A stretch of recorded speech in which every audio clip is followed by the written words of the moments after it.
The Japanese koi carp is one of the most expensive and valuable fish in the world. But why? I recently quit my full-time job to find my success and happiness in this mysterious world.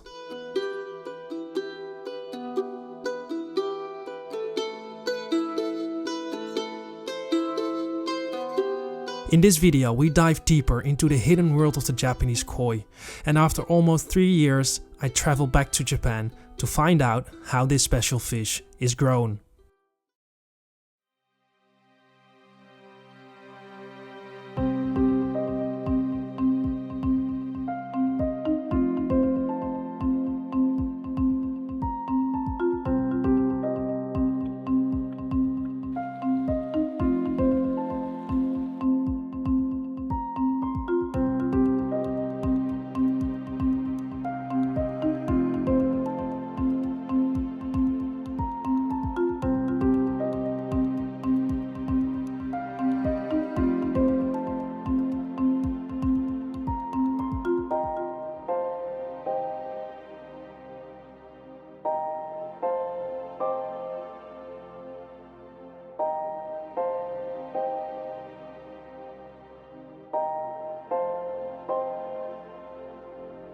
My name is Ivo, and for 10 years my life has revolved around everything that has to do with the Japanese koi fish.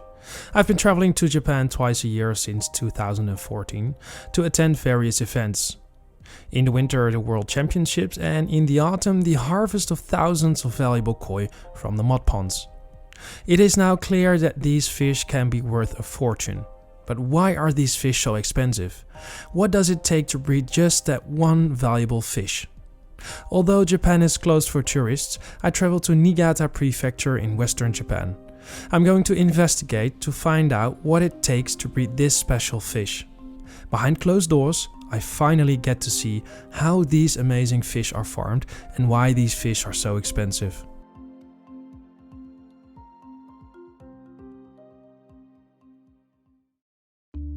The story of the kois begins with a wild carp from Asia.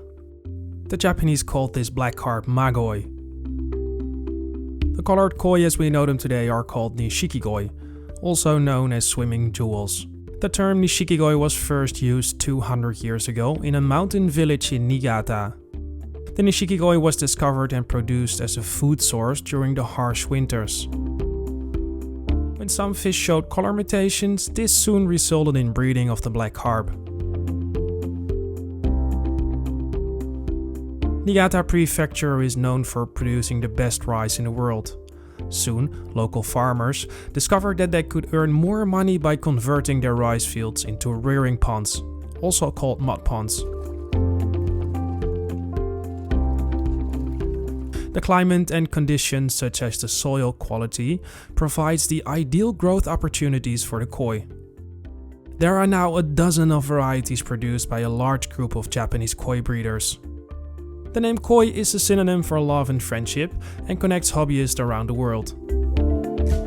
The Japanese koi has grown in popularity in recent decades, in Europe but especially in Asia and the United States.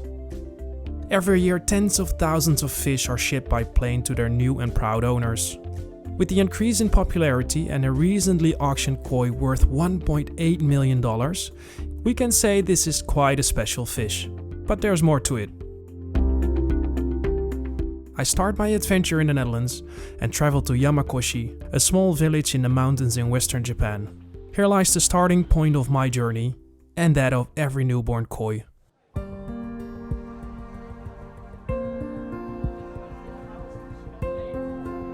Traveling to Japan is different from what I was used to.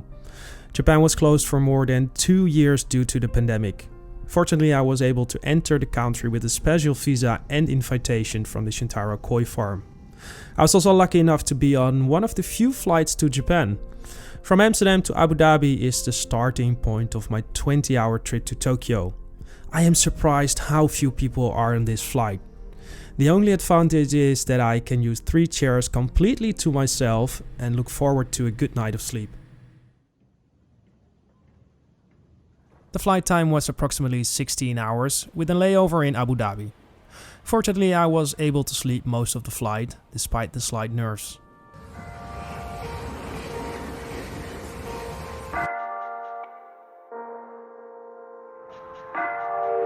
It felt like coming home again. I had arrived in Tokyo, the capital city of Japan. Tokyo is an amazing city where 14 million people live.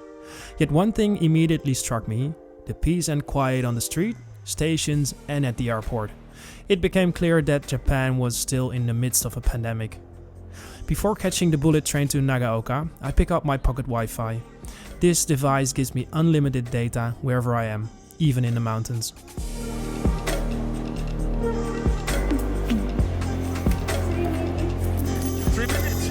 Whoa!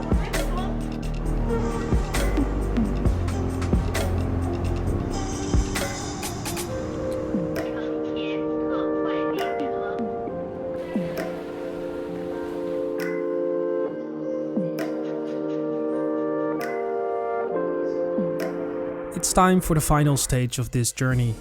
I am still a little under 2 hours away from the final destination. It feels crazy to be back where I love to come after 2 years of absence. The goal of this trip is to learn even more about the breeding of this special fish. Now that I quit my job as a police officer, I can finally follow my dreams.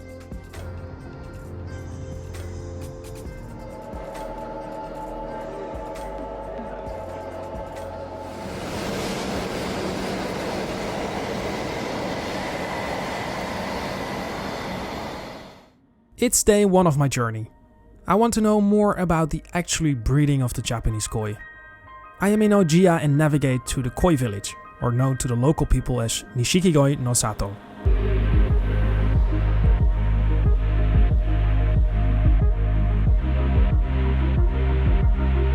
The museum aims to teach people about the koi and its history. Ojiya has a population of about 40,000 people. Everywhere you look or walk, the Japanese koi can be found in the streets.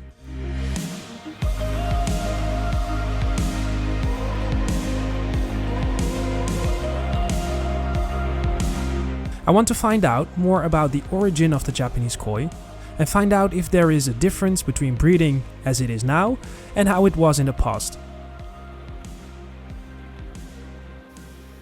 At this time of the year, the breeders are busy selecting the newly born koi. This is also the case here in the Koi Museum, where an employee makes his first selection round before the entrance. These koi are just born and are selected by color. Based on the variety that has been bred, they know exactly which fish they want to keep and which not.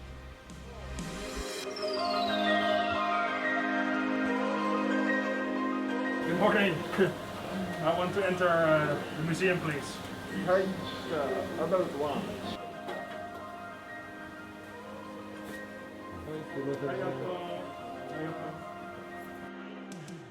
I am amazed at how much information there is about the history and working methods of the breeders. What strikes me is that a lot of work has to be done before a baby koi has grown into a jumbo fish.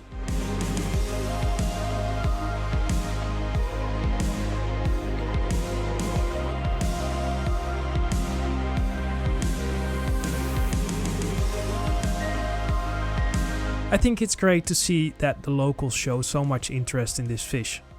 I take a look at the outdoor and indoor ponds before I continuing my journey.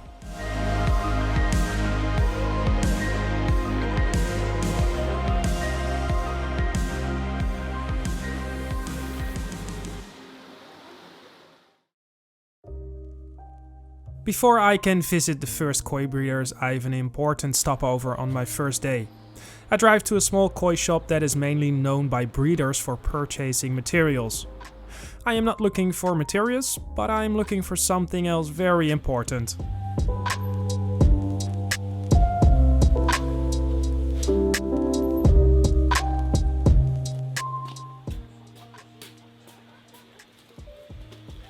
Oh,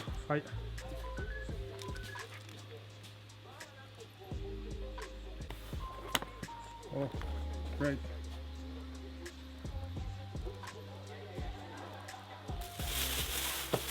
I have found the holy grail among the koi books. This book, the Nishikigo Guide, lists all koi breeders from Japan. From addresses to telephone numbers, from varieties they bred to family details. Everything is in there.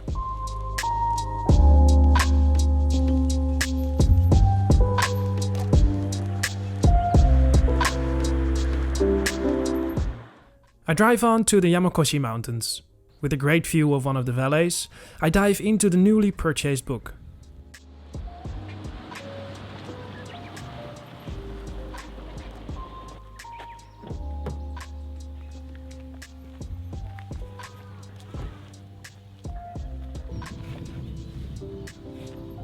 I make an appointment with one of the largest koi breeders in Niigata, the Danichi Koi Farm. Before I want to learn more about breeding the koi, I want to know how that one potential fish egg can be grown into a living painting that can sometimes be worth tens of thousands of euros. How are you? Good morning. Hi. I introduce you to Shigeru Mano, breeder and owner of the Danichi Koi Farm. A highly respected breeder who already has several world titles to his name. Shigeru shows off some of his favorite fish today. He also calls them his pets.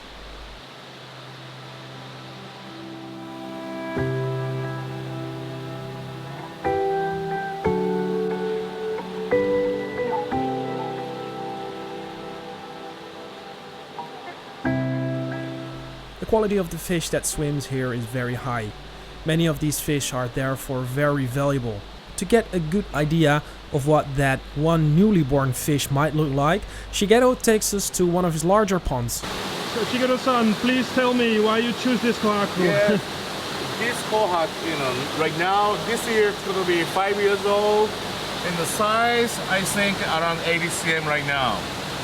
The reason why I pick up this fish, skin quality really nice, belly very thick, and body shape nice. Maybe three more months, become huge body. This is really good potential for a future. Beautiful. And brown line is the Mihara X. This brown line grew a lot. 2 years ago, All Japan Grand Champion, same brown line. So All Japan Koi 2020. 2020 in Tokyo. Yeah, that co-op is like 2 steps. Beautiful. Most breeders choose to raise their fish outdoors in the mud ponds. I wonder why. I ask Shigeru-san why he chooses to raise them indoors. Because mud pond also okay, but more risk to die. Already big, and concentrate to keep the concrete pond more big. And I think 2 more years she's gonna be 90 cm. I hope. So. Oh, amazing.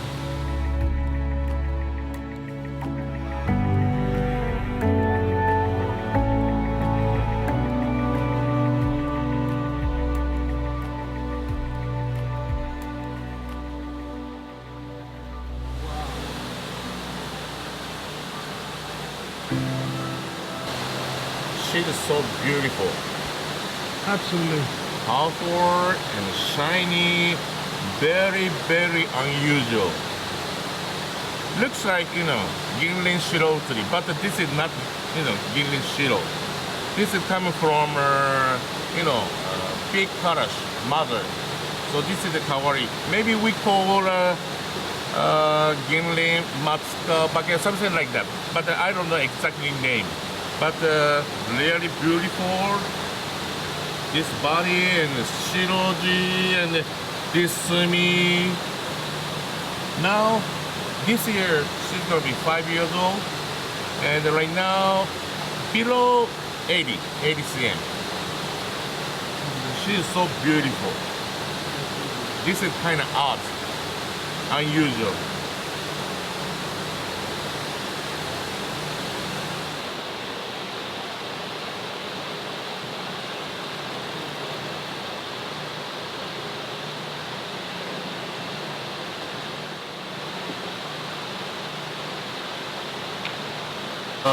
Right now she's below 80 right now. Look at this kind of pattern. Very unusual. I don't know. I don't know how to explain that kind of pattern. This is art. Kind of image 90 cm, huge body. Wow. So what bloodline? This is Mona Lisa brown line. Mona Lisa. Yes. Right. When she was at Nisai, looks so-so, really so-so. Skinny and Sumi the only little, the Benny and the little. Okay, then 3 years old, should be nice. And then last year, 4 years old, kind of wow, you know. Then right now, growing kind of fat, Sumi getting up, very, you know, unique and like a very interesting potential. There are countless names for the different characteristics of a koi. Likewise for the ages. I asked Shigeru about his 2-year-old fish, also called Nisai. I am curious how Shigeru knows if a small fish will have good growth potential and maintain its quality. You know, this brown line, I know that, you know, Showa change a lot. That I know that. Even though Nisai looks so-so, Sansai, Yonsai, Gosai, get much getting better. I have seen so many fish. So when I see that this fish, when Nisai, looks really so-so. Sumi was down, only Benny and Sumi a little bit. But I believe in the brown line, the shape is good. That's why I keep. They become like this. I really like good body. She's now, this year, 5 years old, size, below 80 cm right now. But big and a good body. She's gonna be a really huge body. I mean, next year, a few more years. What is the difference between Super Monster and Mona Lisa bloodline? Kind of similar, but different. But I don't know how to explain. This is a really deep things. So that kind of similar, but different.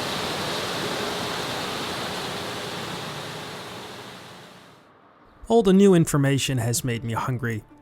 Eating in Japan is a feast if you like fish, meat and rice. When I first went to Japan, I was taken to this sushi restaurant. This has been my regular lunch spot since coming to Japan. Arigato.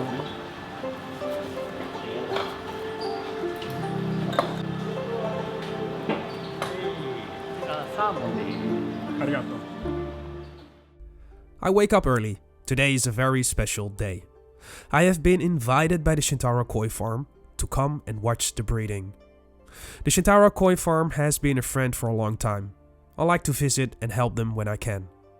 Father Masaru and his sons, Kosuke and Kensuke, have been preparing breeding for days. Nothing can be left to chance, you can only do it right once. That means a lot needs to be done before the actual breeding can begin. We take a look at the parent koi that will be moved to another koi house where the breeding will take place tonight.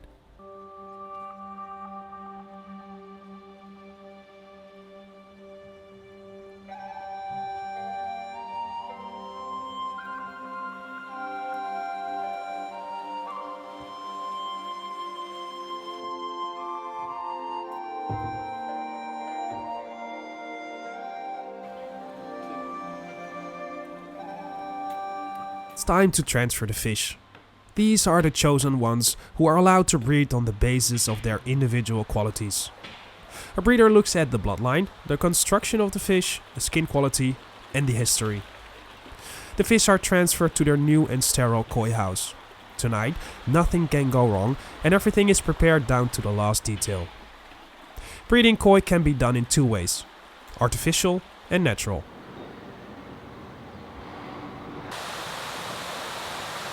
Tonight's breeding will be done artificially, simply to increase the chances of fertilizing as many eggs as possible. It is therefore also possible in a natural way, where the breeder sets a female fish separately together with one or more males. The breeder's job is to collect the eggs before the koi can eat her own eggs. Here at Isa Koi Farm they are busy breeding. The temperatures in these koi houses almost reach 45 degrees. But this is for the fish the ideal temperature for mating.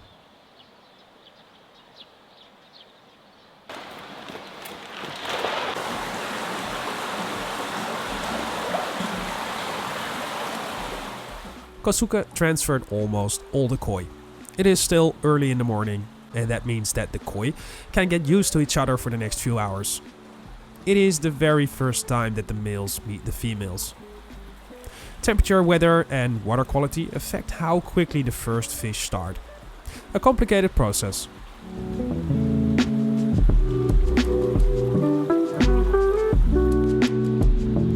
All I have left now is to wait. Tonight I come back to see with my own eyes how the breeding is done here at the Shintaro Koi farm. It is 7:30 in the morning and I decide to drive around Mushigame. Breeders drive back and forth with their fish from the koi house to the mud ponds. I make a short stop at the Maruhiro Koi farm. I see a lot of people working outside. I decide to take a look. While the staff is hard at work, I want to know exactly what is happening. I see tens of thousands of small fish less than an inch in size. I ask Saori, the wife of Hironori Hirasawa, for some more details. But before I get an answer, I'm already put to work. The assignment is very simple. All black fish must be sucked up with a tiny tube. Then the black fish go to a tank that later goes to the mud pond to grow further.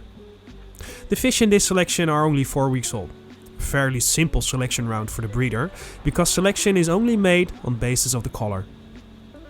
Yeah, no good. A lot of work, huh? Yeah, I think Yeah. In between working, I carefully ask questions about the process. There's not much talk and I soon understand why. I notice that after 15 minutes of selecting, I relax. It works meditating to suck up and select the fish again and again. After a few hours of help, I am shocked by the time. I have to go back to the hotel and take some rest. Tonight is the big night.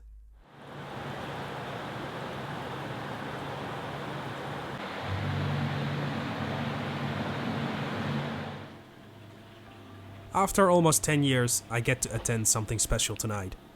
I notice that I'm very excited and don't feel tired at all. It is 7:30 in the evening and the final preparations have been made. It is time for the first observation hour. Tonight both sons and a friend of the family will help with the breeding. I take a seat with Kosuke, who keeps an eye on one of the first ponds. I'm very curious what will happen tonight. The fish are more active than this morning and already approaching each other. I have no idea what to look for, but I look closely at Kosuke and Kensuke. It will be a long wait. What we are going to see tonight is special and the welfare of the fish comes first. It is their source of income. All the fish used for breeding today have survived and experienced almost no stress. Most fish will be put to sleep lightly, so they experience as little stress as possible.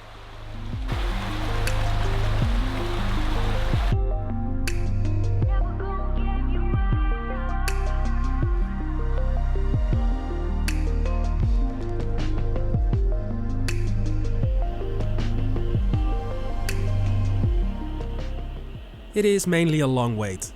It's 8:30 in the evening and we decide to have some conversations about koi in the living room. Not much later, Kensuke returns to the house. He suspects activity at one of the ponds. As fast as we are, we walk towards one of the greenhouses.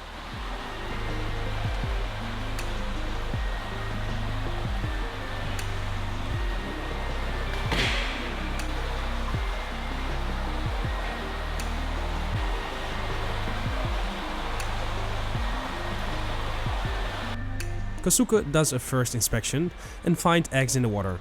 Good news. It is time to take the female, who is ready to give her eggs, aside and give her some extra rest.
female fish is given a few hours to settle down. She has been chased by the male fish all day until she released her first eggs. It is very important that the fish is completely relaxed. Without the fish having settled down, it will be a difficult task for the breeder to collect the eggs. We're going back to the house. The piece returns and it is waiting for the next fish.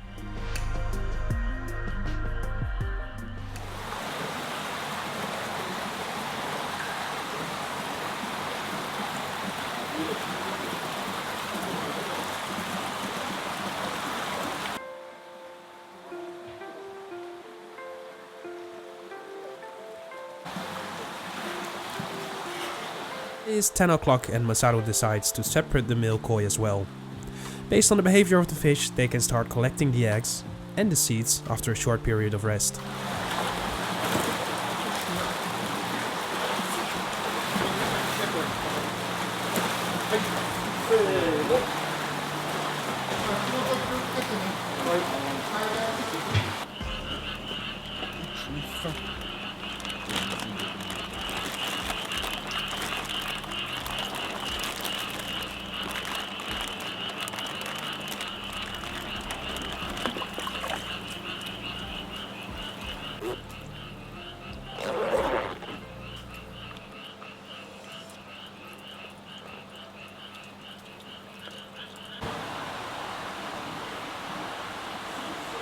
I've been given some instructions for tonight. One of the most important is that I'm quiet when the fish are out of the water and I have to wear a face mask. The breeder does not want any form of human fluid that could possibly end up on the eggs. Safety of the process and the fish are very important.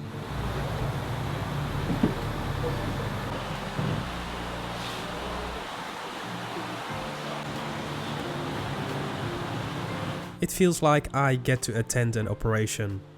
Luckily I realized that it has been passed down from generation to generation for the breeders. I'm therefore not at all concerned about the health of the fish or the outcome of the breeding.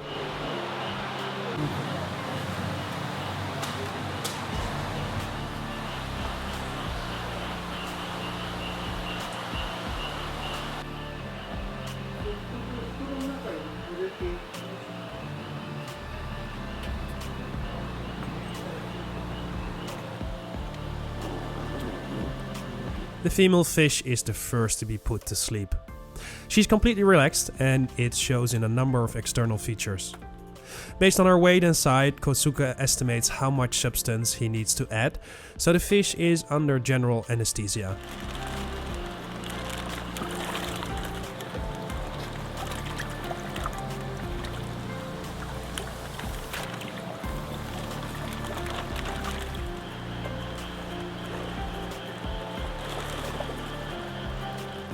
There is no rush tonight. Everything is carried out step by step, as father taught his sons. There's simply no room for error tonight.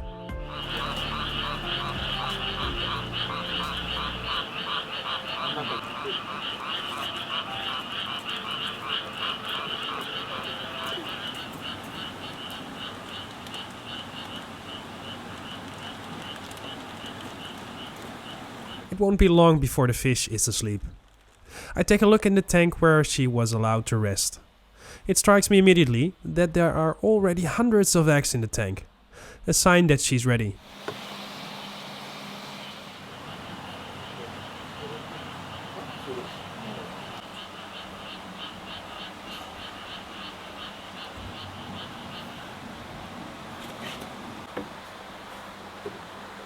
Kosuke continuously monitors her health. He uses this opportunity to measure her.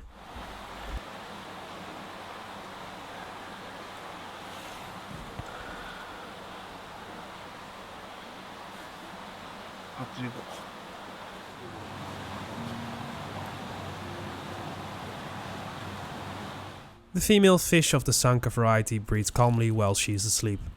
She will be lifted out of the water any moment to catch her eggs. It won't be long anymore.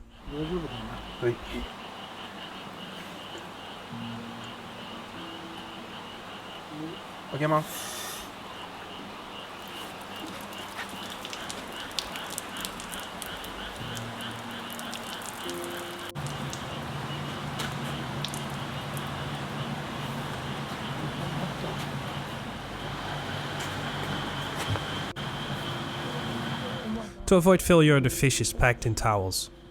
Also, the water that was on the fish should not be mixed with the eggs.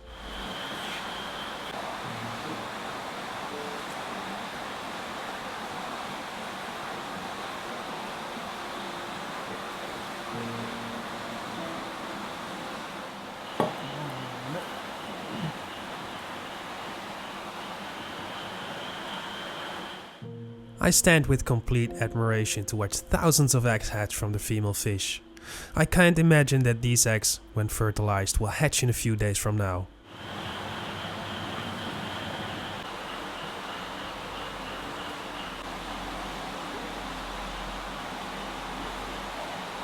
The breeder wants to collect each egg, both of the success rate of breeding, but also for the health of the fish. All eggs must be removed from the body.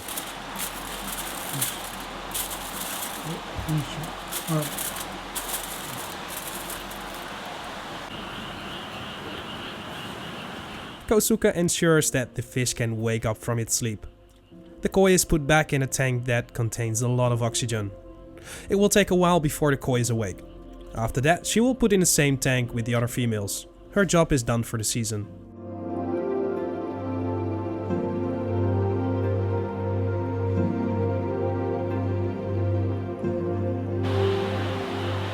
It's time for the next step. Now that the eggs have been weighed, the breeder knows exactly how many seeds from the male should be added. A precision job that perhaps is even more difficult than collecting the eggs.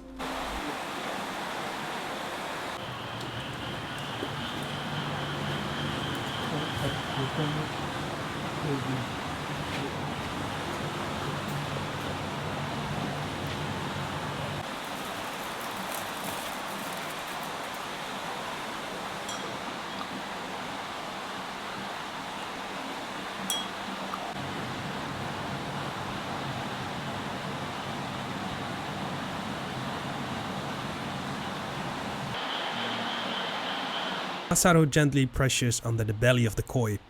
He then collects the seeds and puts them in a sterile vase.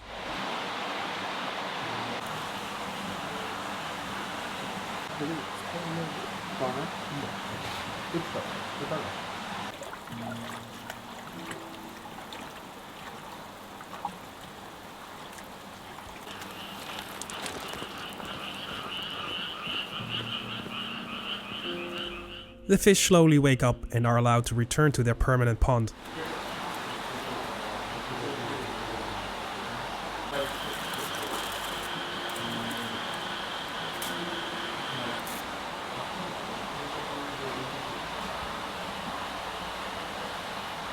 It is time to do the real work. This is what it's all about.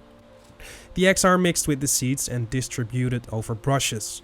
These are special brushes to which the eggs attach. After a few days, the breeder will see if the eggs are fertilized and they can be transferred to the outdoor ponds.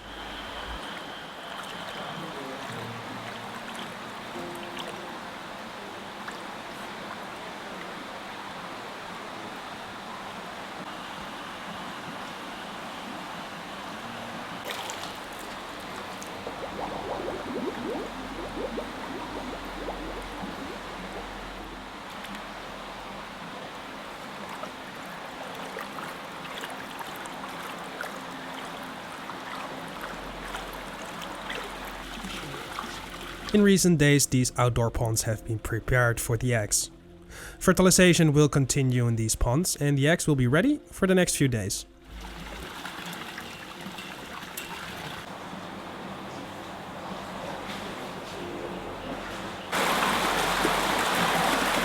It is now well into the night and I'm impressed by everything that is happening around me. What strikes me is the precision of the breeding process. Everything goes so smoothly, and it seems like they do this on a daily basis.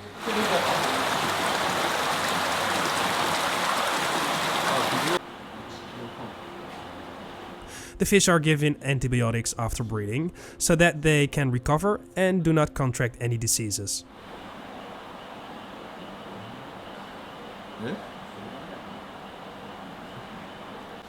I decide to go back to the hotel and come back in a few days. I am very curious when the eggs will hatch.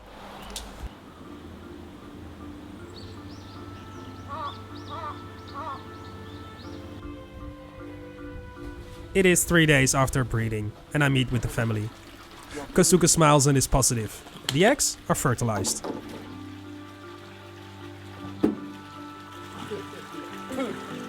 Unsinn. Today there's an important task on the program. The eggs needs to be transferred to the mud ponds. The eggs will hatch in these mud ponds. A new phase that also entails risks. The fish have to be transported by truck, and there's just a little time to get that done.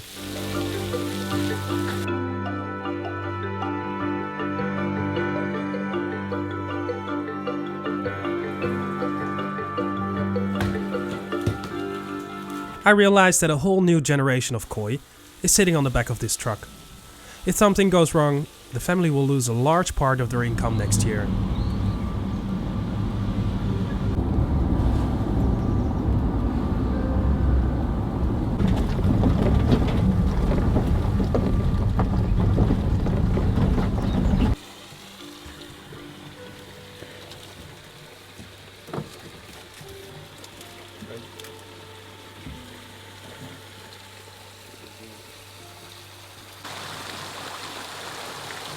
Managed to get the eggs in the mud ponds within 15 minutes. This is where the eggs will hatch in the coming days. An exciting phase in which predator now also play a role.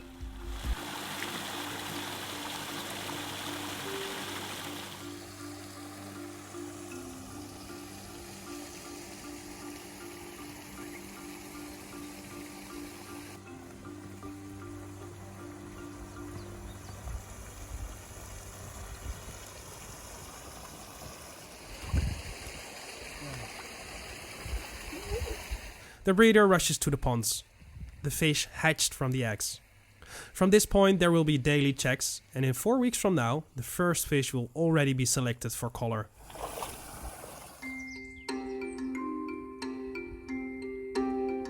High summer, and the breeder has a day job selecting the new fish. The koi have now grown so large that the breeder can select based on body and pattern.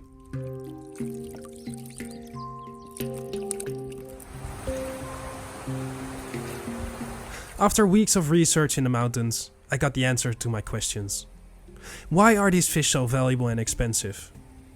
Before koi reaches this size, it takes 2 years of intensive care and selection.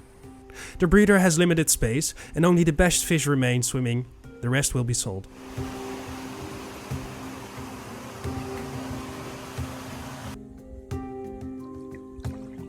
Everything has to do with scarcity, quality, work, and culture. Generations after generations, these living works of art are cultivated and sold. Every fish you see swimming has come a long way and is one of the lucky ones that had been bred. This process continues for years, sometimes even 6, 7 or 8 years, where the breeder chooses to take care of the fish. And this is the result: large fish, sometimes up to a meter in size. I now understand why those fish are sometimes worth tens of thousands of euros. It is a unique and special fish.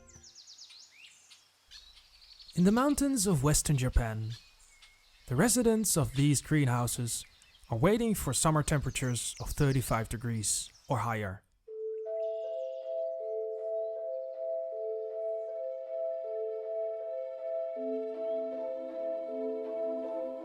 That's for some the time for mating. This is the Japanese koi carp, a fish that is worldwide admired among collectors and enthusiasts. But why? What makes this colored carp so special? In this video I take you to this remote area in Japan where the origin of the carp comes from. A documentary that gives you an insight into a unique world that is unknown to many people.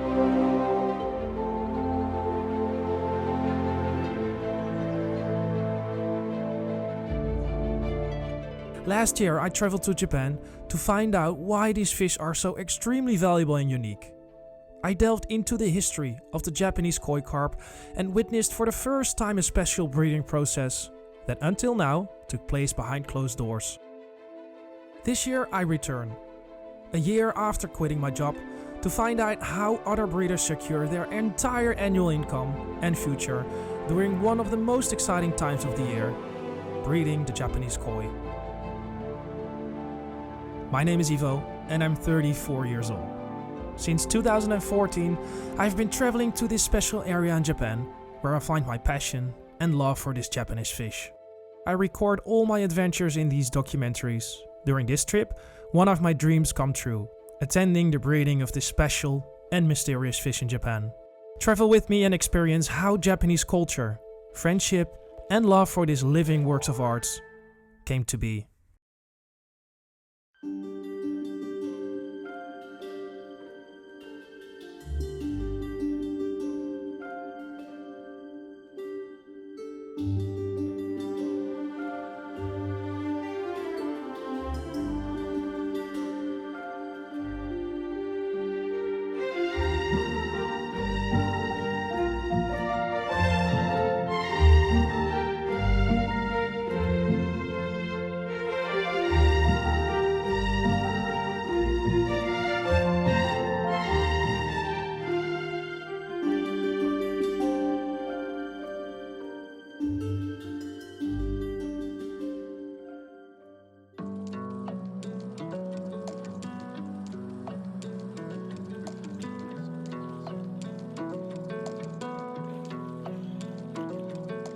The Japanese koi is one of the most valuable fish and is also called living art or swimming jewels. The Japanese koi represents love and friendship and is popular with collectors worldwide.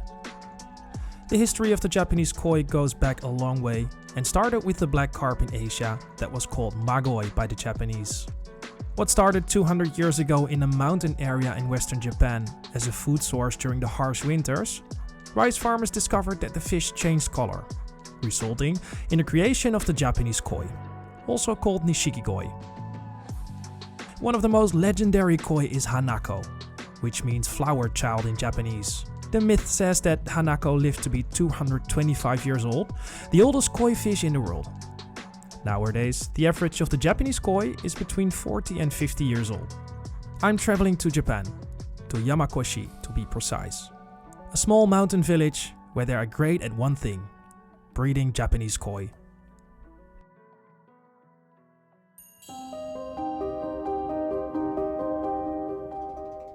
It is June, and my journey starts in the Netherlands.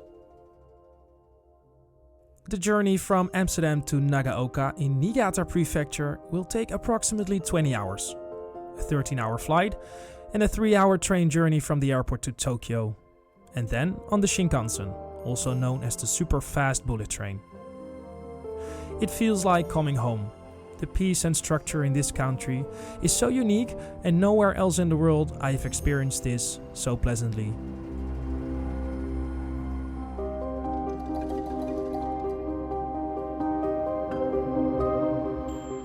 Today I have an appointment at Torazo Koi Farm, a koi breeder known for breeding a white and red fish called kohaku. I want to find out more about the oldest koi in the world, hanako, and decide to look for some old koi, especially fish that are used to breed based on successful genetics.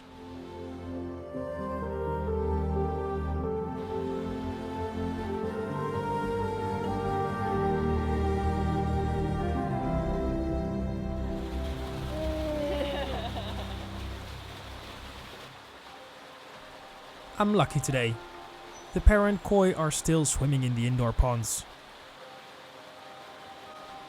Accompanied by his daughter, Yuki Kawakami, and his granddaughter Koto, Joshi searches for his oldest fish in his ponds.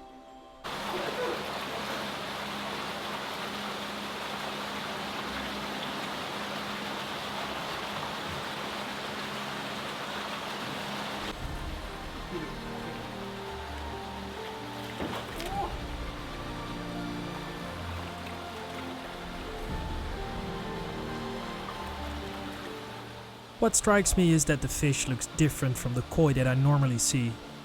I wonder if I've seen a fish older than me before. I'm curious why the breeder chose this fish to breed and how old the fish is.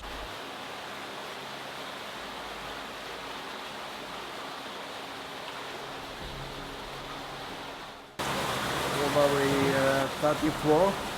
34 something. I bought, when I bought fish was 3 or 4 years old. Yeah.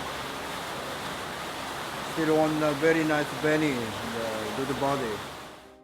Shoshi explains that he uses this fish for breeding because the structure of the koi is very good, but also the beni, that means red in Japanese. The red pattern that you find on the fish he breeds. I'm curious why he's still attached to the fish that are almost 40 years old. No reason, because it was a very important male for me.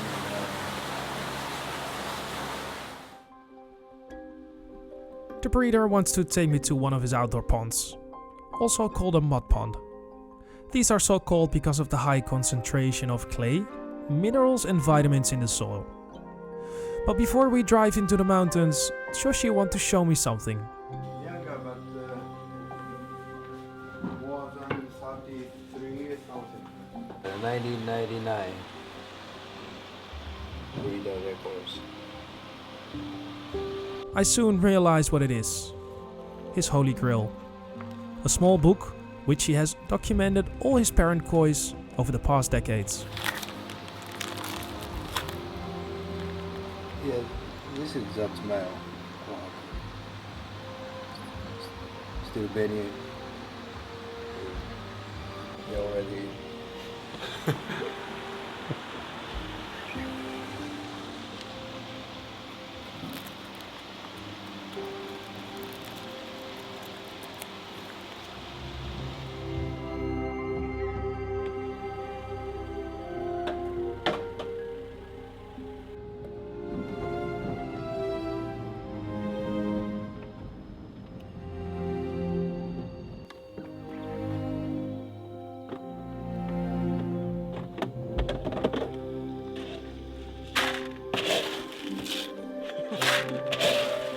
It's time to feed the koi.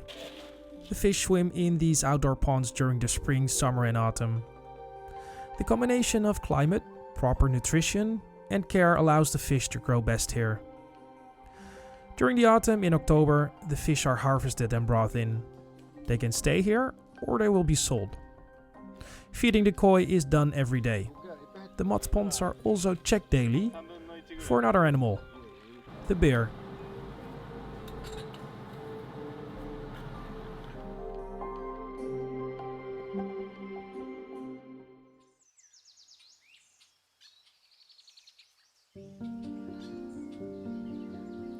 We leave the mountains temporarily and I travel to Ojia, which is located in a valley. Last year I visited one of the largest koi farms in Niigata, the Danichi Koi Farm. Shigeru Mano, the owner of this farm, is one of the best koi breeders in Japan and know how to win the biggest prizes with this fish. Today, something special and unique awaits me. Shigeru invited me to come and see some of his fish, including one very special fish.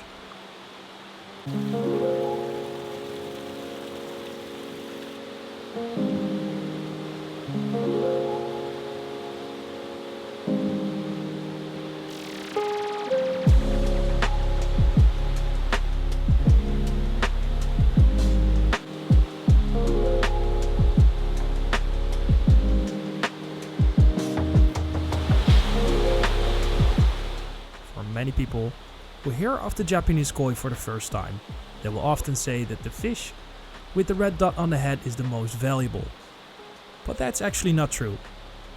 But it is an association for people with Japan because of the red dot is also incorporated in the Japanese flag. Yes, this fish is very special. Shigeru is happy to tell you more about it. This fish is also called tansho.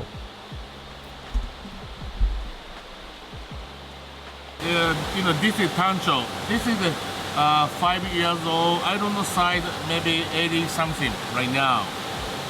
This is a really huge body. Not every Tancho become like that. This is one of the special body. 5 years, 6 years, we have a bunch of so many koi. But every year we have to select. Then the really top koi is very small numbers. those are one of the top levels.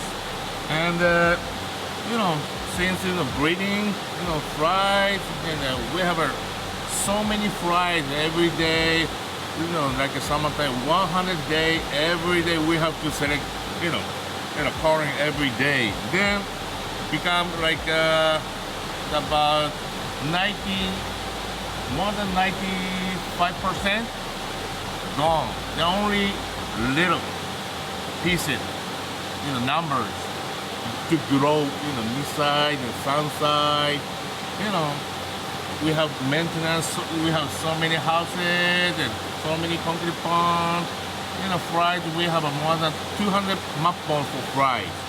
And up to 2 years, I don't know, 100 something. So many map ponds we have it.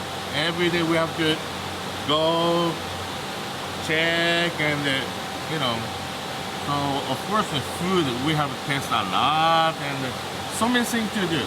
Then 5 years, maybe good level, 30 pieces, 4 years, 40 pieces, then every year kind of slow. Then only one top level, that's very, very rare.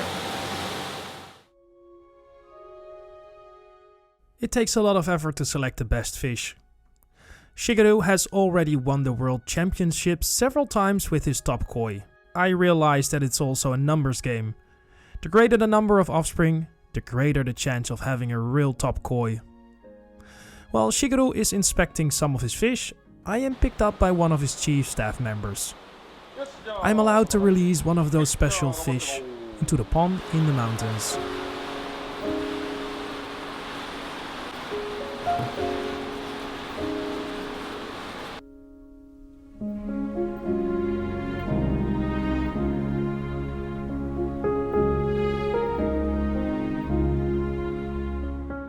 This is the 2020 World Champion. An invaluable fish for its qualities, such as its skin quality and size. A fish with which the Dainichi Koi Farm hopes to produce many offspring in the future that have the same genetics. This is important to secure the future of the farm. I have now arrived at one of the other koi houses, where I watch carefully how the staff prepares the fish for the transport into the mountains.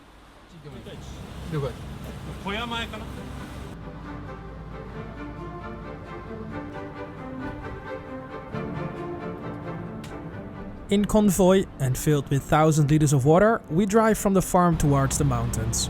A short 10-minute drive.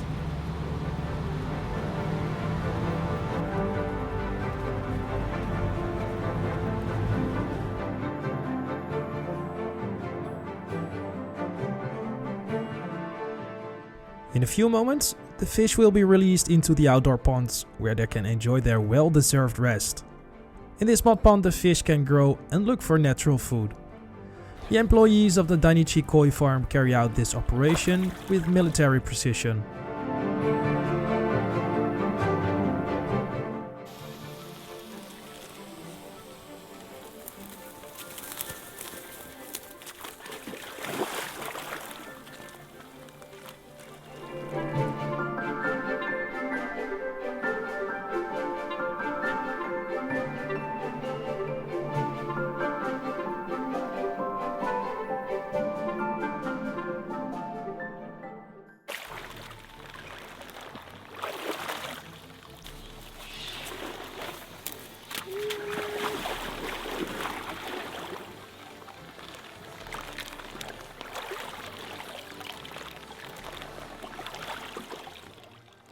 By adding water from the pond, the fish can get used to any temperature difference in the water. This causes the fish to experience less stress. It is time to release the big fish, including the 2020 World Champion.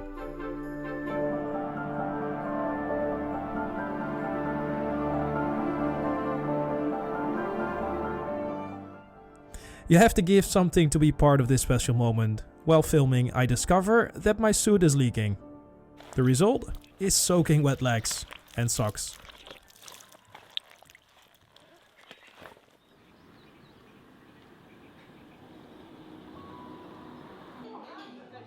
It's the next day.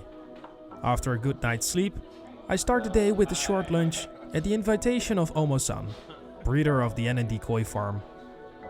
The food in Japan is amazing, wherever you go. I am passing through to a place of interest, a gigantic red and white temple that you can see from miles in the mountains.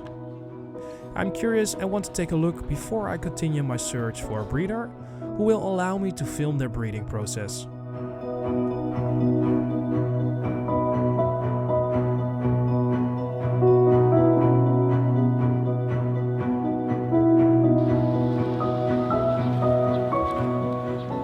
I'm very impressed with the size of this building. From the air, but also when walking, I feel very small. Everything is so beautiful. Last June, I quit my job as a police officer and decided to seek my future and happiness in my greatest passion, the Japanese koi.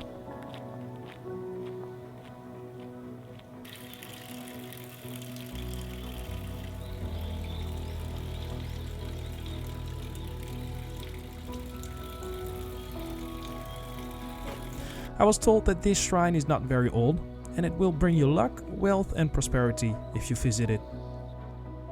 I decide to go inside to make a donation and to learn more about this temple. Out of respect, I decide to leave the camera at the entrance.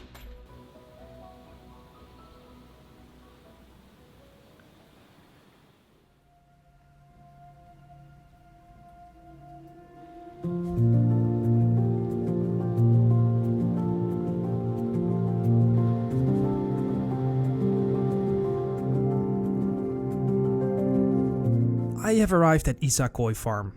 Isa Koi Farm was founded in 1970 and enjoys worldwide fame for its highly regarded Showa, a black fish with red and white patterns. A major setback was the earthquake in 2004.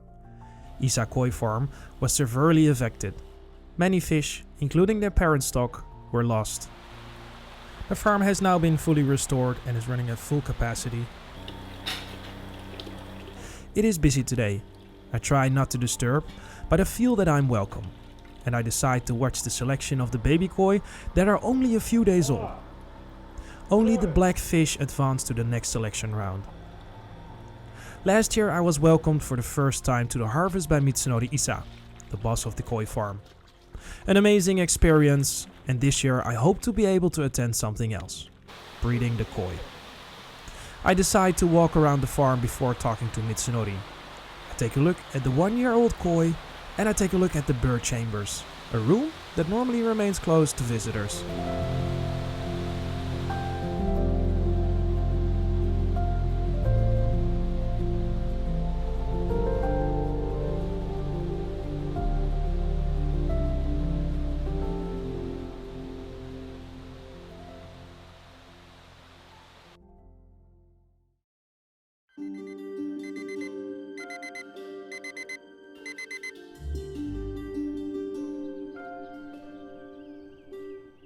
It's early.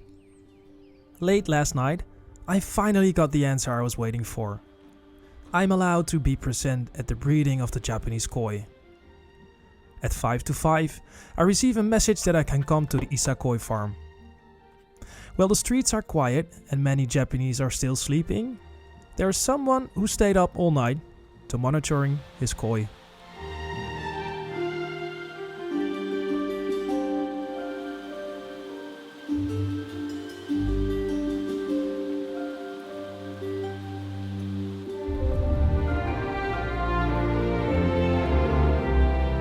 Today, we are witnessing a special event, an exclusive look behind the scenes of the Isa Koi farm.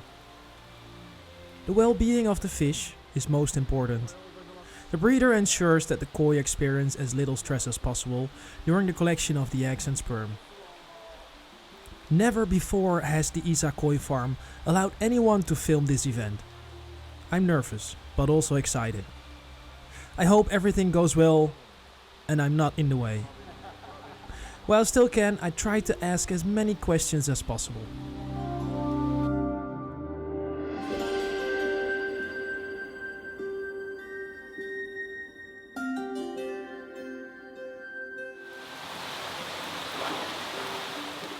After hours of waiting, something happens.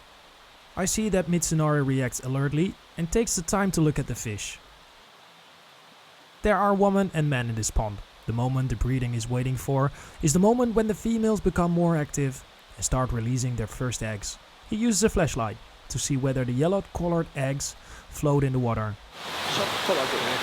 Just wait a little longer. One of the females has only released a few eggs.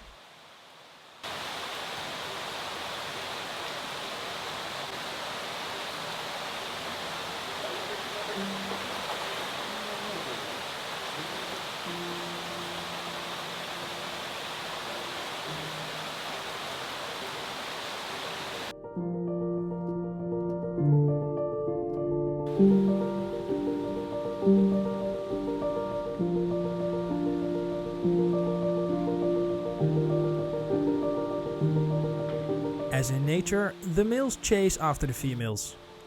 The tension builds, and Mitsunori and one of his staff members prepare for the moment.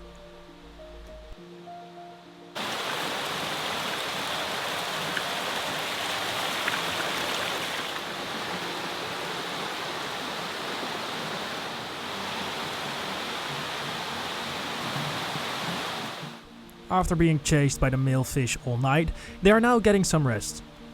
All the fish that the breeder has selected have something unique in their DNA. Something the breeder would like to see in a new generation of koi.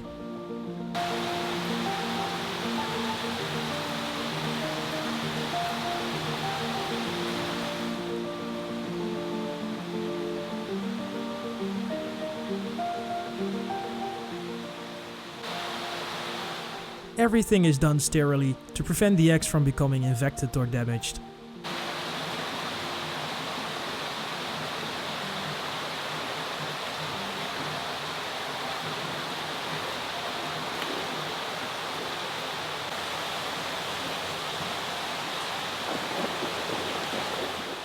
All fish experience no pain. The fish are separated and given a sedative.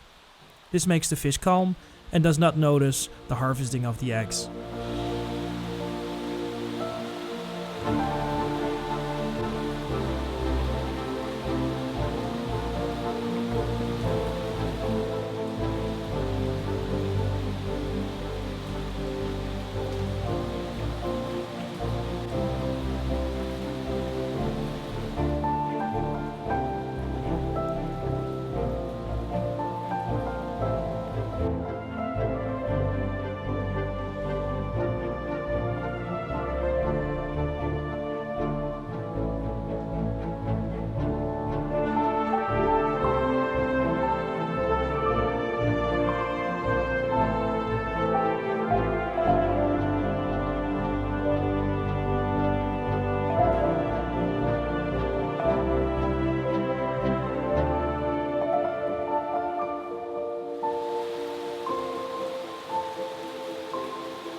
The staff member keeps a close eye on breathing.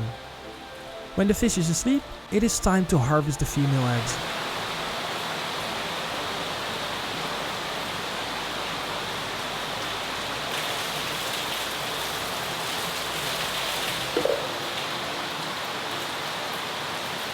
The fish is rinsed clean with sterilized water.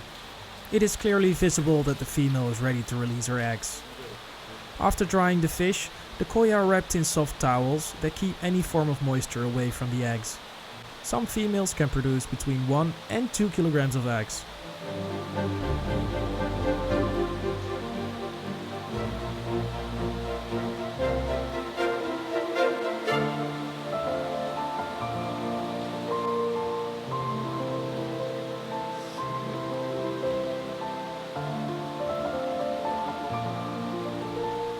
It is important that the fish recover quickly, which means that the breeder must be sure that all eggs have been removed from the koi.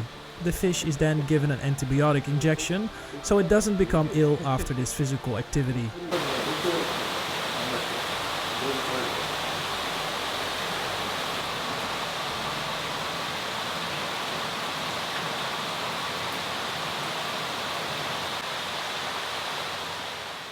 The result is astonishing. No less than 1.3 kilos of eggs.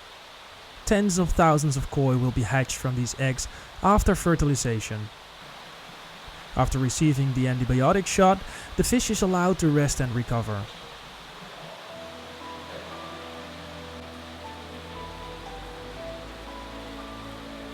It's the male's turn. The males experience less stress than the females and only need to be calmed down slightly.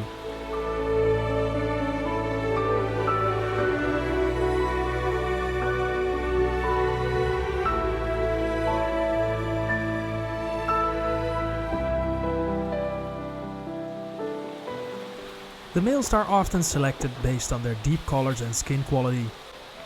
These are often better than those of the females. Strangely enough, female fish are more popular with collectors, partly because the males remain relatively small compared to the females, which sometimes grow larger than 1 meter in size. Once again the fish is dried and it's time to collect the sperm from the male koi. This is simply sucked out with a pipette.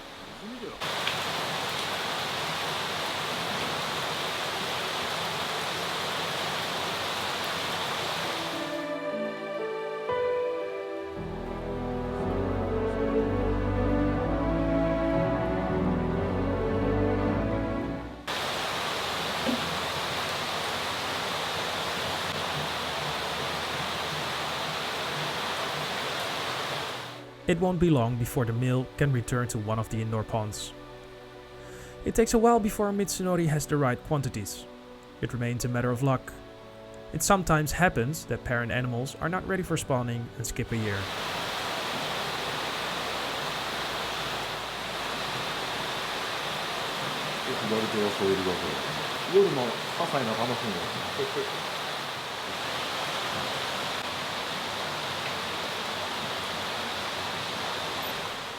Now that everything has been collected, the breeder can get started with his calculator. Mixing must be done very carefully, because without the correct ratio, fertilization can fail. The fertilized eggs are distributed over the brushes.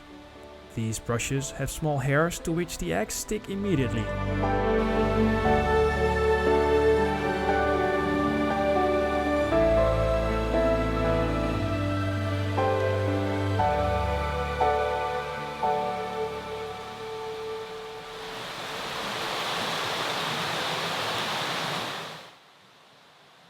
It's crazy that in 3 days, these eggs will hatch and there will be probably a potential champion among them. I am grateful that I can experience this early morning. I notice how concentrated the breeder is. But I'm about to leave. While Mitsunori repeats this process with a new set of parents, I prepare for my next appointment. Because what happens after those 3 days? It's time to find out.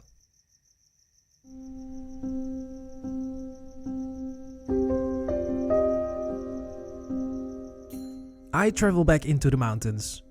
This is Yamakoshi Mushigame, the mecca for collectors. It is one of the enchanted areas of Western Japan where everything revolves around the Japanese koi.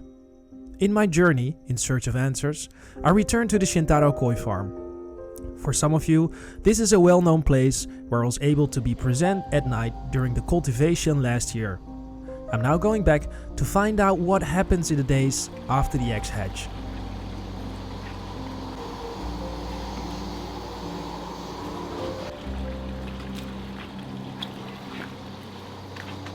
This is Kosuke Saito, the son of Masaru Saito, and together with his brother Kensuke, they run the Shintaro Koi Farm. Last year, Kosuke led the cultivation together with his brother.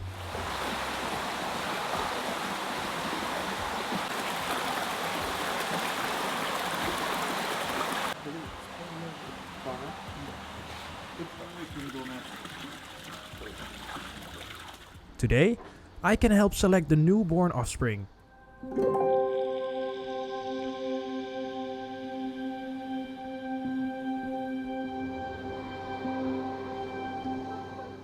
While the morning sun is already burning brightly, the people who come to help today gather outside. Under the watchful eye of Father, Kosuke prepares everything: chairs, water, extraction and shade. everything has been thought of. Masaru-san comes to see how things are going. He is satisfied.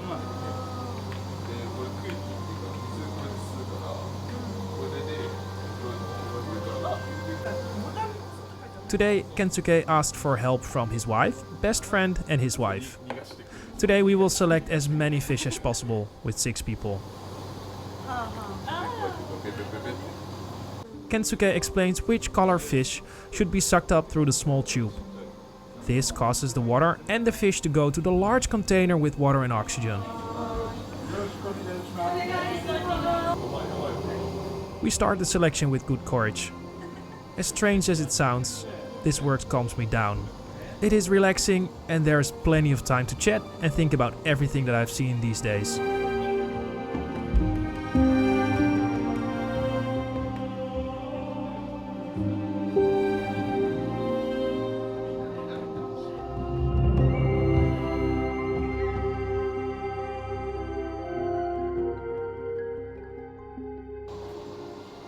It is very hot, but we continue to work hard. One by one we can take a break. I am well taken care of, there's plenty of cold drinks.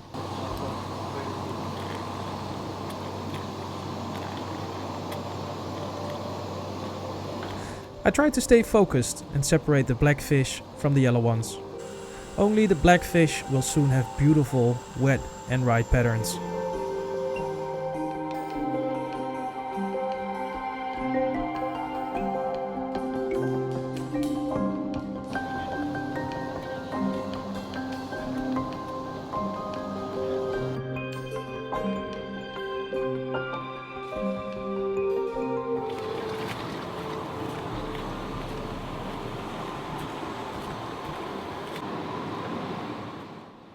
After 2 hours of selection, we are done with the first batch. I realize how much more we have to go. I walk with Kosuke to the big koi house, where all the fish swim that are ready to be picked out.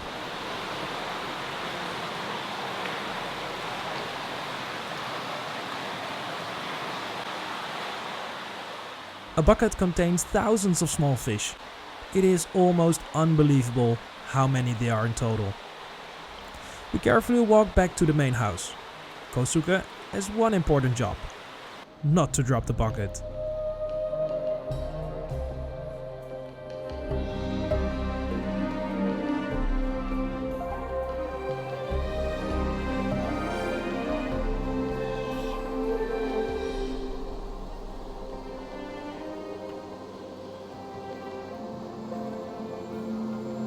After an hour of work, Masaru comes downstairs.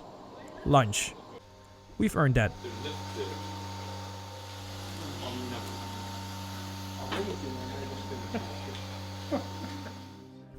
Masaru's wife makes one of the tastiest curries. You would have to travel to Japan for this alone. Made with the best rice in the world, which comes from Niigata. Everyone takes a moment to rest. Especially Kosuke, who closes his eyes for a moment.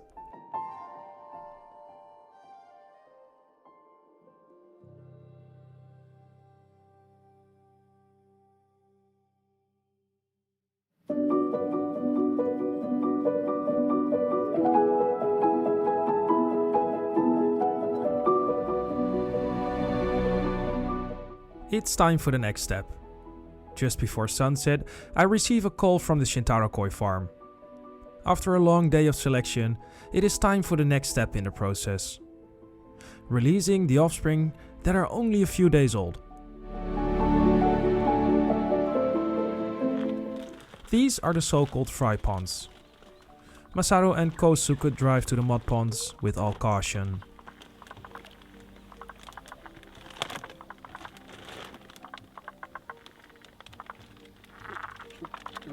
It is quite a crazy idea that a few day-old fish, as vulnerable as they are already going into the mud pond.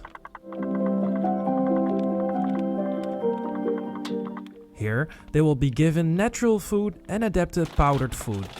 With the right nutrients, these koi will grow quickly from a few millimeters to a few centimeters in just a couple of weeks.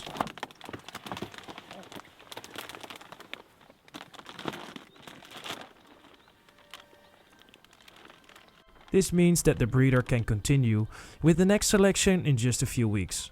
But you will see that at the end of this video.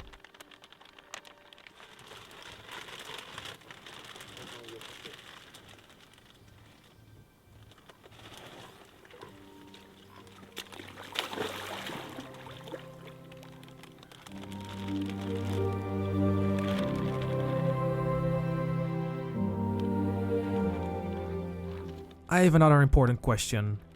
What happens to the koi that aren't good enough? Before I go back into the mountains, to a place where I was not welcome before, I drive past my favorite shop to buy some koi souvenirs.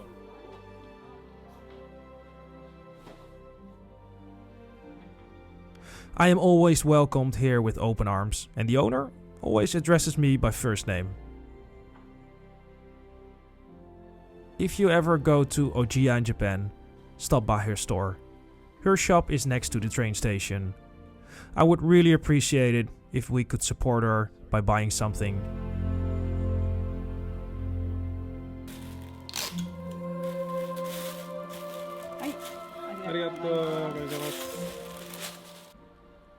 Another drink from the koi machine, and it's time to go back into the mountains.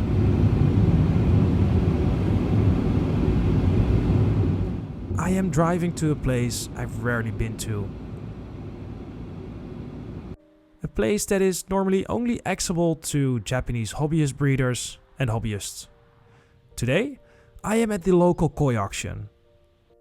Fish are auctioned here once a week on Friday. Koi that are not sold or intended for the domestic market are brought to this place. This way the fish ends up in a good place. It is special to see how they work together here, sorting the koi and then auctioning them. The fish go by crate through the auction house, where a new owner makes a bid for them.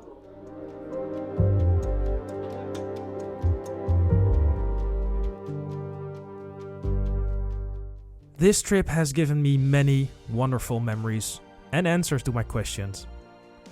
In the coming period, the breeders will select their fish for 100 days, until the best koi remain. Selecting these koi is hard work during the very hot summer months in Japan.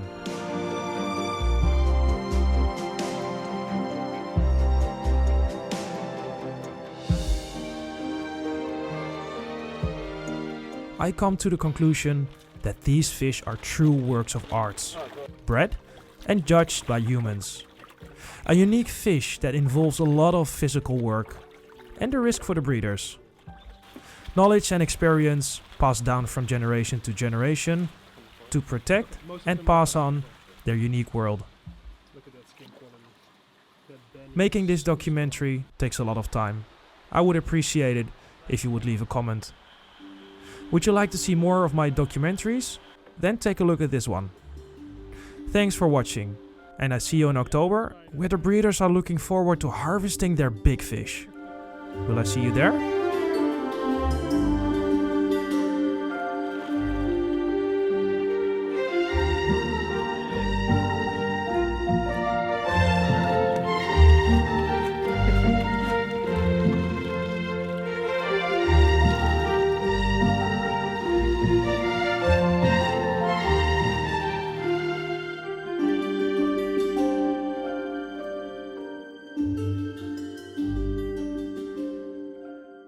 The struggle to survive in the world of one of the most mysterious industries can have far-reaching consequences for many owners of these expensive living works of art.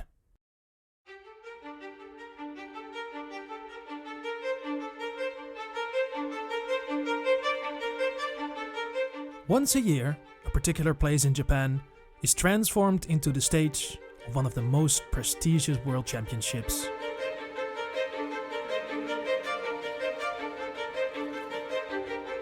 These fish travel across Japan on their way to Tokyo for the main competition.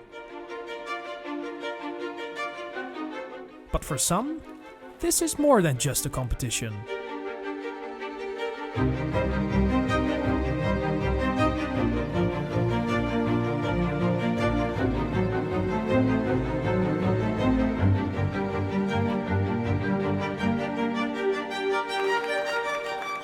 This is the Japanese koi. A fish that is considered one of the most valuable fish in the world and is seen as living works of art.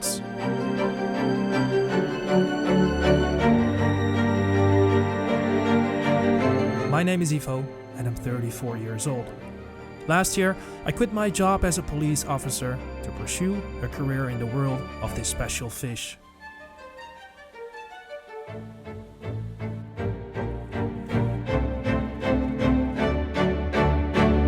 In my previous trip, I visited Niigata Prefecture on the west coast of Japan, Honshu Island, and found answers to the question of how this fish is bred in Japan. In my search for experience and knowledge, I tried to create my own future path and take you along this journey. In this video, I traveled to the south of Japan, to Hiroshima Prefecture, an area with a lot of history, but above all, a place where many stories are hidden.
Okay, let's go.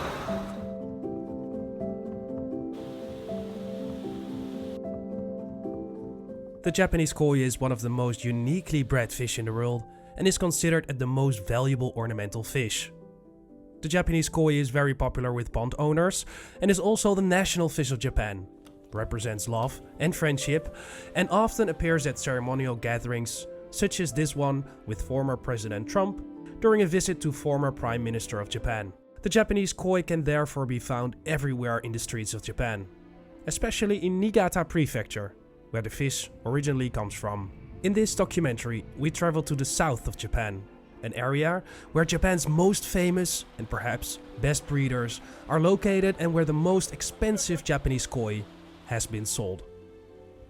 Among all these Japanese breeders, I meet a special man from England who left everything behind, sold his house, built his own greenhouse in Japan, all by himself, and is pursuing his dream of winning the biggest prize on one of the biggest stages in Japan. We follow him during the weeks before the big show with the aim of finding answers for my own career path within this unique world of the Japanese koi fish. The starting point of my 24-hour journey is the Netherlands. This is where my long, but especially special journey begins.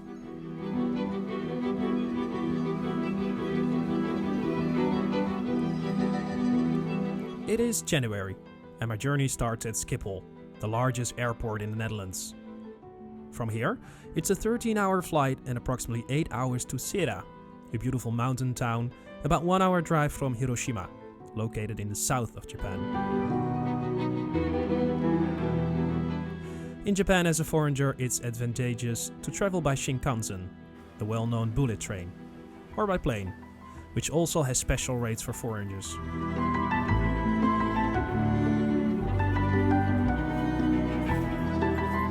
I choose to travel by train after arriving in Tokyo. In Japan, you can buy a Japan Rail Pass for about $300, which gives you unlimited travel throughout Japan by train. Traveling by public transport is very well organized in Japan. The trains are clean and everything is indicated in Japanese and English. After almost 24 hours of traveling, I arrive at my first destination. I'm very tired and I'm happy that I can go straight to my hotel room.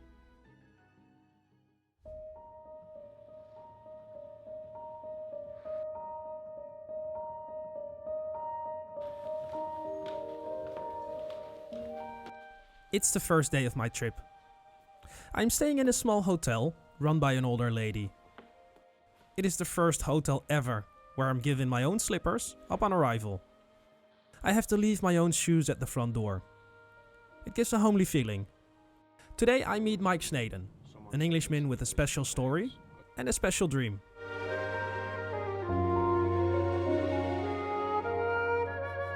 During this trip I follow Mike and hope to be inspired by his story.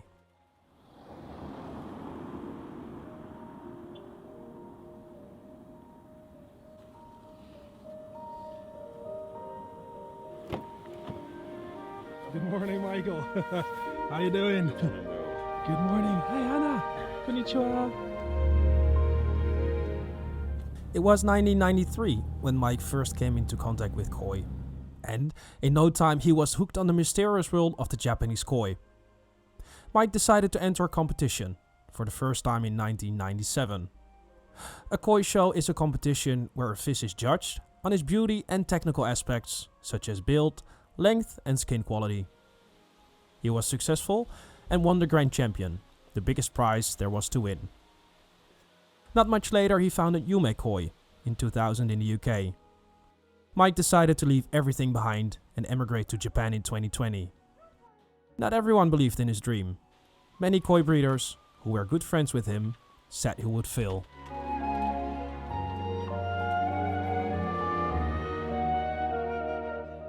We have arrived at Mike's koi house. This greenhouse is located on a beautiful mountain slope. There is little to see from the outside, but inside there are beautiful works of art, each selected by Mike at young age. I'm curious about his story and life here in Japan, and look at this beautiful Japanese koi. I'm Mike Snaden. Originally I'm from Bristol in the UK. Moved here 3 years ago to basically follow this dream, which is become Yume Koi Japan. So what the business model is, or should I go back a little step to the UK? What the business model was back in those days was actually buying fish from Japanese breeders and obviously selling them as a dealer to hobbyists, but the focus always was on trying to grow fish big and trying to get fish to the koi show and kind of win as many grand champions as possible. For me, that was always the thing that drove my passion in koi, was trying to grow koi and get the most out of them. So now, here in Japan, I'm basically doing the same thing. Although the business model predominantly is actually supplying koi dealers around the world, trying to build up a network of people who we can support and who can also support us as a team. But at the same time, to raise fish here, like special fish, that's the aim for hobbyist dealers, and get those fish to koi shows in Japan. That is the big dream here. We took fish to the All Japan show for the first time last year when it was held in Niigata, and this year we are taking some fish to Tokyo Koi Show again, which for us is actually the first time taking koi there.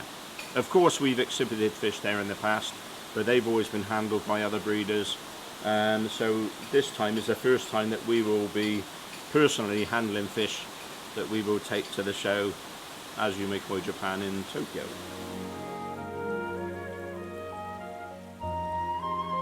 It took almost a year for Mike's koi house to take shape. With the help of Japanese breeders and a construction company, he managed to build this facility in a very short time. I noticed that Mike is excited about the show that will take place in Tokyo in a few days. The show is considered at the highest stage and where only the best fish in the world are exhibited. The next few days will be exciting. Mike tells me the fish must be brought to the show in Tokyo in top condition. The upcoming show is important for Mike's future and company. Everything has to go well. Mike proposes to drive to his mud pond, and he wants to introduce me to a Japanese friend. A Japanese koi hobbyist with a special pond, but not on an empty stomach.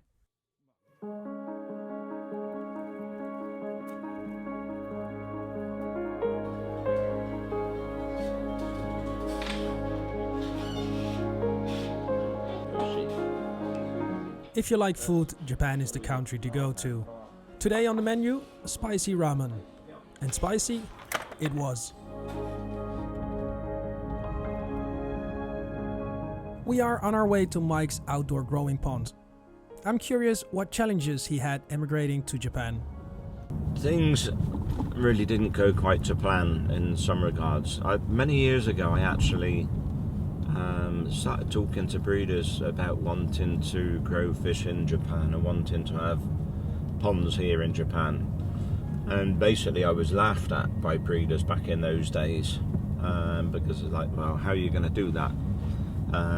There's no way that you could run the ponds or find somebody to run the ponds you wanted to run them. And so it's kind of funny really that right now, you know, these years on, I find myself exactly in this position where I do have ponds in Japan, but actually as it happens I am now in Japan, and it's not something that I ever anticipated happening, but as you can see, it has happened. I mean, there are cultural kind of challenges, of course. The one thing that I think can be frustrating as a newcomer in this country is that when somebody tells you something's okay, it doesn't actually mean it's okay at all. As a prime example, if you said to somebody over dinner, oh, do you mind if I just take this knife to your finger and cut your finger off? You know, they might turn around and say, oh yeah, okay, that's fine. Actually, it's not fine at all. They don't want you to cut their finger off. That it's obviously a major exaggeration, but it is a little bit like that culture here. Like someone might say to you, oh yeah, oh, and next time you need to cut your weeds, why don't you use my lawnmower? That kind of thing. And then the one day you do actually knock on the door and say, actually, I'll come round, can I take you up on your offer and borrow your lawnmower, please? They're like mortified, you know. Wow, the nerve. I can't believe you actually want to borrow my lawnmower. So it's like in England, our way of talking is, I think, a lot softer, but also very straightforward. Like, you know, this is okay, this is not okay. If I offer for you to use my whatever it is, it's because it is actually okay to use it. So in that regard, England is quite a lot different from Japan. I think the basic way of behaving, I think in actual fact, English society isn't massively different from Japan.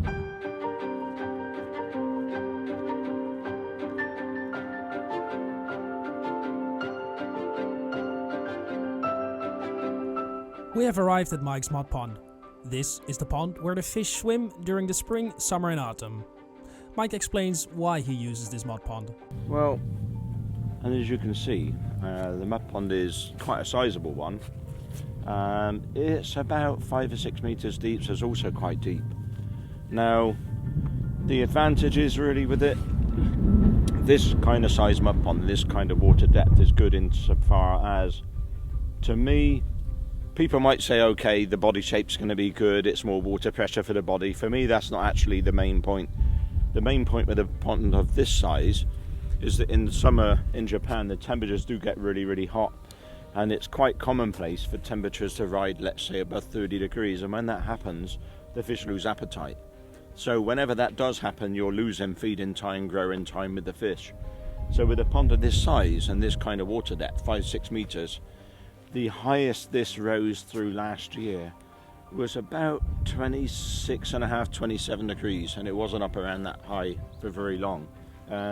Typically speaking, the water temperature is around sort of 24. So to me, it's ideal, because if you're trying to raise fish really well, if that temperature does go too high and you're suspending feeding, then you're not getting A, as much growth, and B, as much volume. You start getting the fish losing weight. If that temperature goes too high, oxygen levels fall too much, and then the appetite falls, and then metabolically speaking, the fish grow longer too quickly with higher temperature, but they don't eat enough to keep up the body weight. So this pond, I think, is the perfect really scenario for raising fish and getting good bodies on them and good growth as well. That depth, I think, is really quite paramount to keeping the temperature in the kind of levels that you would want it to be, ideally speaking. Raising koi is a technical story that has been passed down from generation to generation among the Japanese koi breeders. I noticed that Mike knows a lot, and I tried to remember as much as possible. We have little daylight left, so we drive to a Japanese hobbyist friend who wants to show me his koi pond.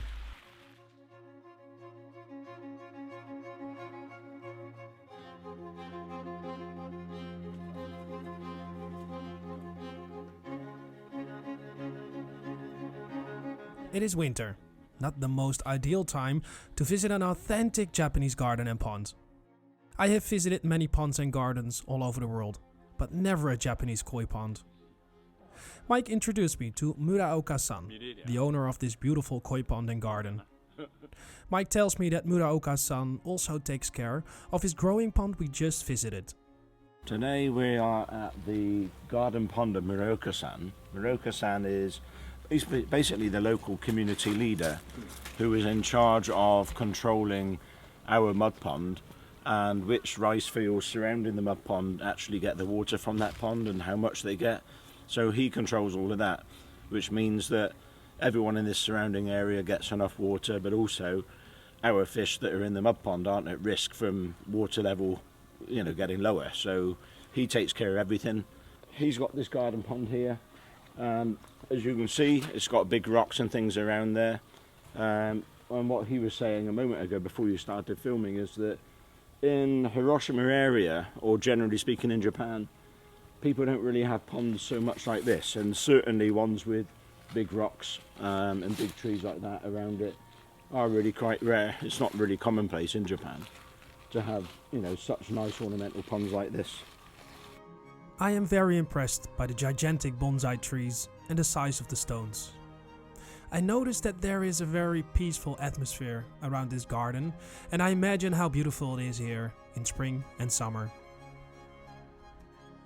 As you know, I think yourself, in Europe and England, people tend to have a pond that is just a koi pond for koi, so maybe it's just concrete, rectangular and so on. But really this is kind of what everything is about in Japan with nishiki koi and bonsai, the combination of the two. So it's really, I think in a way, got a lot of prestige to have a pond that's done in this kind of style, because even getting the rocks alone I think is really very expensive, costly and difficult. It's not just buying the rocks, it's actually finding rocks like this in the first place as well. So I think this is kind of really as nice as garden ponds get without actually going to a huge Japanese garden. I think this is, personally superb.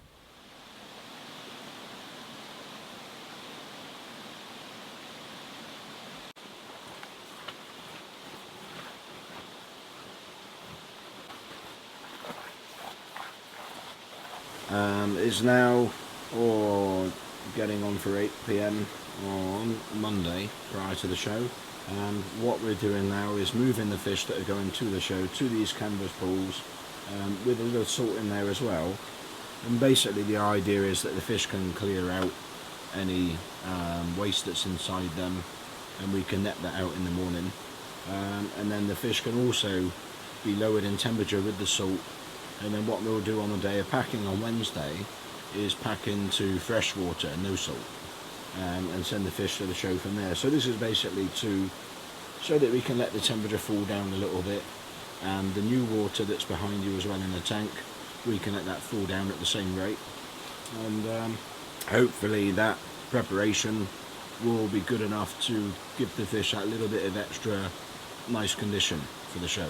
It worked well last year, the fish got there pristine, so hopefully it'll work again this year, fingers crossed.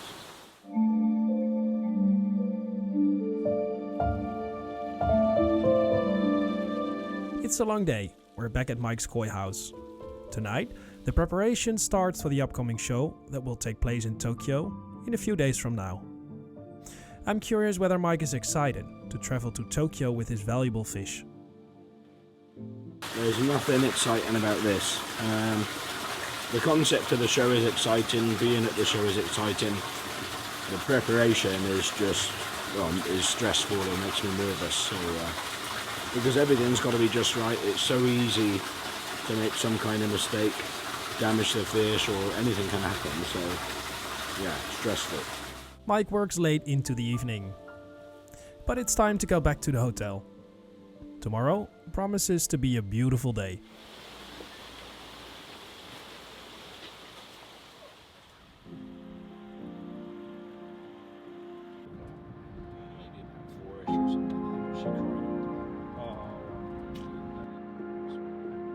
Today is a special day. Mike has promised to show us some of his beautiful fish, and then he will take us to 2 famous Japanese koi breeders who he considers as good friends.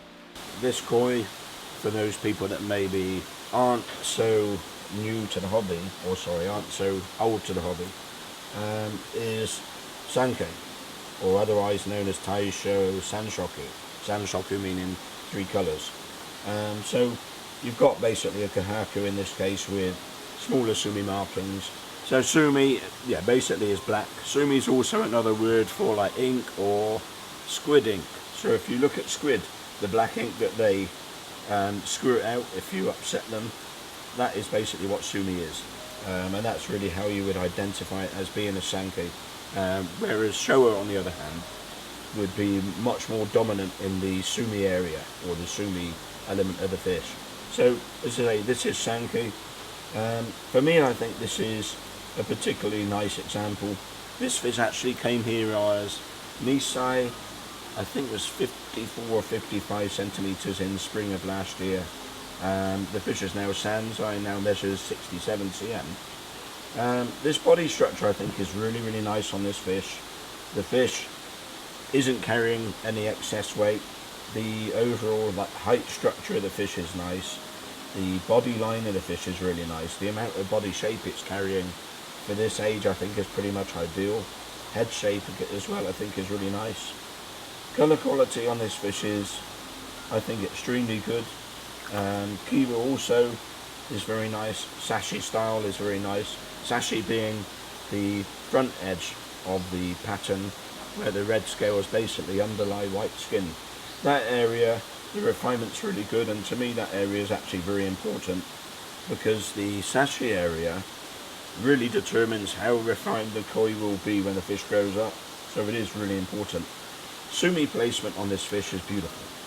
If you look just behind the head, we've got that kind of area of shoulder sumi there, but even if that wasn't there, the next area further back on the shoulder is just really nicely placed, that area of sumi.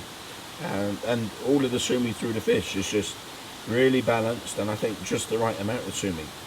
And I think with this quality of sumi in the future, it'll thicken up and consolidate, and hopefully, by my impression of it, hopefully will become really nice and refined. You won't end up with any like small, low quality sumi. It should be nice, decent sized blocks of sumi with really nice finish to the sumi, and also really nice kiwa to the sumi, which is also important. So sumi finish in itself is actually just as important as the actual sumi quality itself. And I think this fish in those areas I think really is extremely good. After this short masterclass, I realized that Mike has an enormous amount of knowledge about koi. I learned a lot from him in just a few days. It is cold for this time of the year, and snow is expected. Mike takes me to koi breeders, where he regularly comes to buy his fish. Before we drive that way, Mike introduced me to his wife at one of the best hamburger restaurants in the region.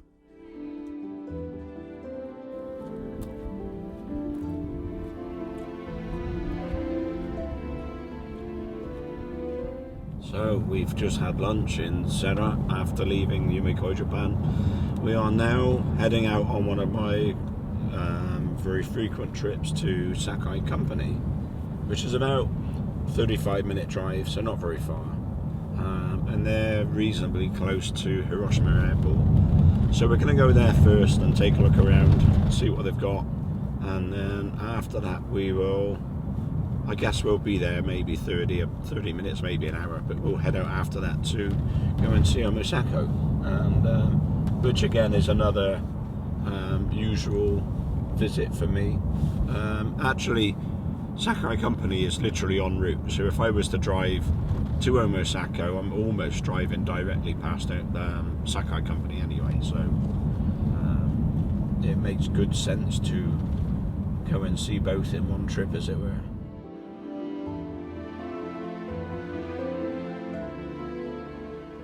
Expanding on the legacy of Sakai Fish Farm, Sakai Company was founded in 2014 by Yoshimichi Sakai and son.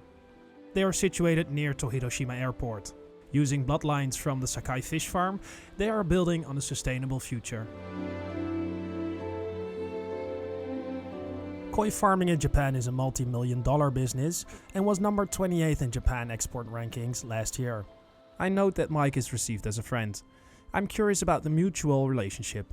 I mean, this is one of our main breeders, Sakai Company, and obviously because I like the fish, but also I think the relationship we have here I think is pretty good. And Motoharu-san, year before last, was kind enough to let us use 2 of his staff to help with various jobs at our place, like FRP and FRP preparation of the concrete, and also painting the top of the walls, that kind of thing. So they are really nice people, to be fair. One of the staff that I was talking to a minute ago has actually since left. That's Umeda-san, Kenta Umeda. He's left and gone to work for his father now in their family business, which is Umeda Yogyo, who is like a Japanese agent, the same as we are, and doing the same work. So, but no, he's a really, really nice guy. And I think, to be fair, everybody here is. So, yeah. Very kind. Come on, you go first.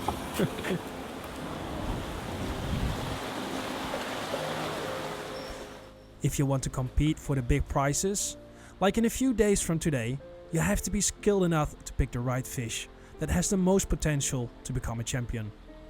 I just, my way really with places like this is when I'm looking for koi, what I like about it is to just come here, and I usually just stay and watch the pond myself, and sometimes maybe like for an hour or two and just study the koi and get some like familiarization with body structure of the koi, colour, kiwa, that kind of thing. And then once I've done what I want to do and seen everything that I want to see, it's only then that I'll go and get help and say, okay, right, can I see this koi and so on. And usually like autumn time, the way that I do things is to literally just take pictures of fish from above from the pond using the iPhone just to remember which fish is which, and then get the boss over and then say, okay, then I want to see this one, this one, this one, this one, this one, and then it's, yeah, get everything in the bowl together. So the usual style. So when I come here, it's quite normal to see me just staring into the pond like I'm completely vacant and there's no one home.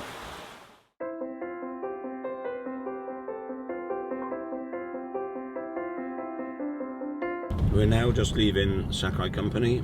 Temperature's plummeting. We're at -3 at the moment. It's going to go down to about -8 or 9 in the next couple of hours. So we're now heading off down to Osaka, who is basically the capital of Shiro Utsuri, as it were. So a world full of black and white. Omasako Koi Farm was founded in 1960 in Kure City in Hiroshima Prefecture. The farm is run by Takashi Omasako, who specializes in breeding Shiro Utsuri, a black fish with white patterns. Truly a beautiful variety that is very popular with pond owners. It is busy today.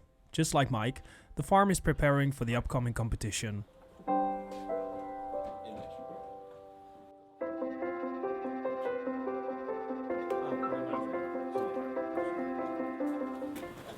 Okay, let's go and take a look around. I'm going to show you the stuff that's going to the show. Oh wow, yeah, cool. So we're now in the fish house to see the koi that Omasako are taken to Tokyo Koi Show this weekend. So we've got 2 ponds here, and as you'll see in a second, predominantly Shiro Utsuri, a few Kajaku as well. One shower by the looks of it, but let's take a look.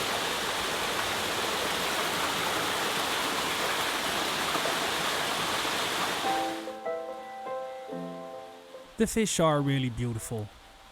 It remains special how relaxing it is to watch these beautiful animals for a while. We get a full tour of the farm, which consists of several koi houses. I could stay here for hours. Unfortunately, we have to leave. The show starts in 2 days, and tomorrow we have to pack all the fish and send them to Tokyo.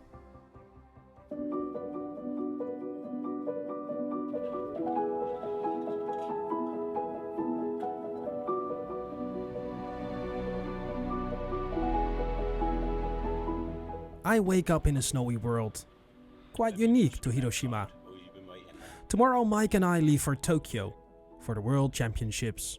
Today, the fish must be transported and therefore safely packaged. Tomorrow we will fly to Tokyo together with the Japanese breeders to wait for the fish at the show. We start the day with coffee from the 7-Eleven and drive to a friend of Mike. We still have a few hours left for something fun. Mike wants to show me the pond of Takuyama-san, a koi hobbyist and friend who has beautiful koi. So, good morning, Ivo. Welcome here. This is Takuyama-san's place. He lives near, in Onomichi City, which is near Hiroshima.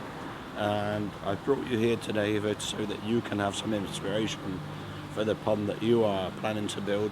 This will perhaps give you some other kind of ideas on things that you want to implement when you come to build your pond, hopefully within this year. So come and take a look around and see what ideas you can use.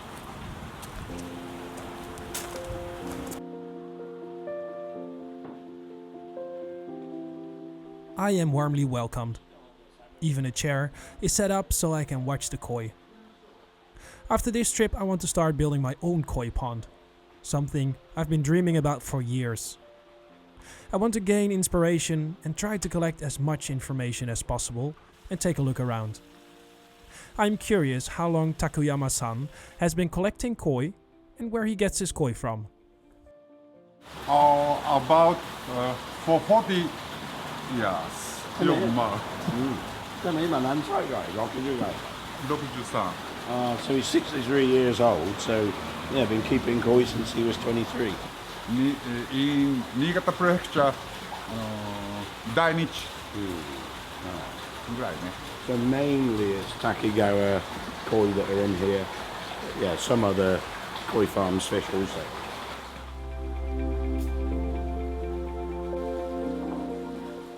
While enjoying something to drink, we take the time to view the ponds and fish. I feel honored that I can come here and look at these amazing koi. Takuyama-san is a very sincere and friendly host. He wants to take a picture before we leave as a memory. He also has a message for Mike. I wish tomorrow your big prize. ありがとうございます。声はちょっと頑張ってください。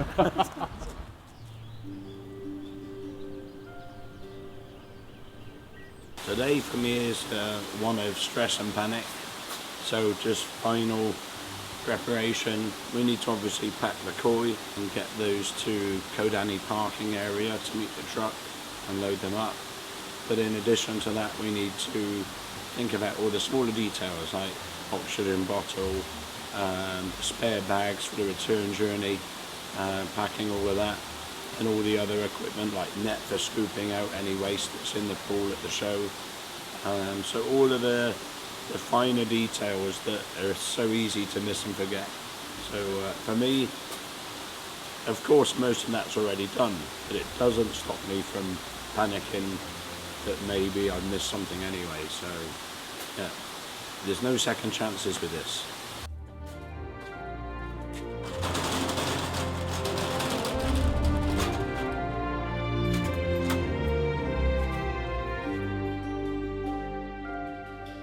I notice that I'm starting to get nervous. I feel the tension and enthusiasm in Mike and we drive back to the farm. A koi breeder friend is waiting for us here, who will help with packing the fish.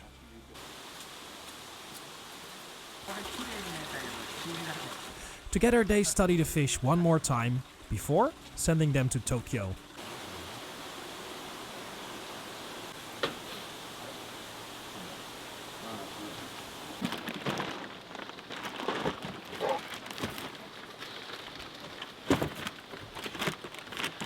The koi are carefully packed with enough water and oxygen for the journey to Tokyo. Koi can survive in the box this way for 40 to 72 hours.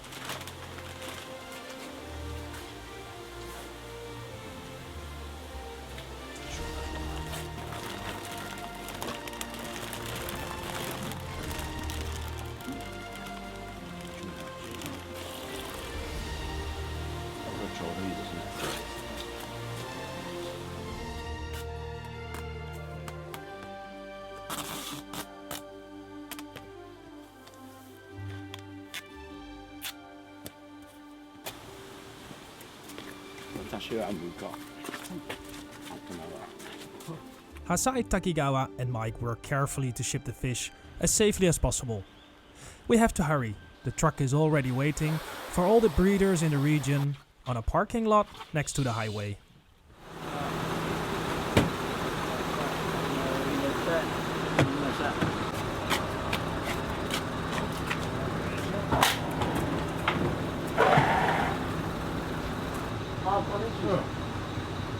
We are still on time. As much as Mike wants to have everything under control, he discusses the route with the driver. So much snow has fallen that highways are closed.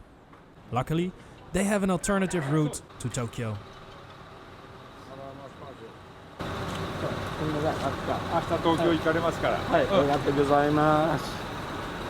Okay. Let's go. All good. All good? Yeah, for now we can rest easy because from this point there's nothing we can do until we get to the koi show tomorrow. So we've done everything we can do and the rest is now beyond all our control, which is right now it's the easiest place to be.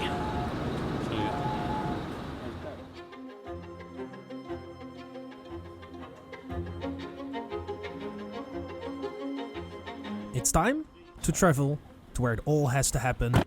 Mike picks me up at the hotel and we drive to Hasai Takigawa, who also flies with us from Hiroshima to Tokyo.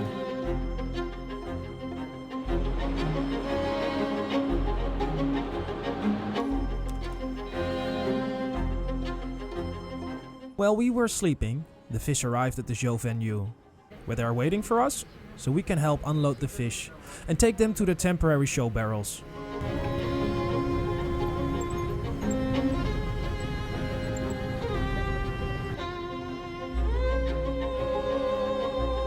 I sense a certain relief from Mike, who has done everything he can to get the fish ready for the competition. But is it good enough? The coming weekend will be dedicated to the All Japan Koi Show, the most important competition of the year.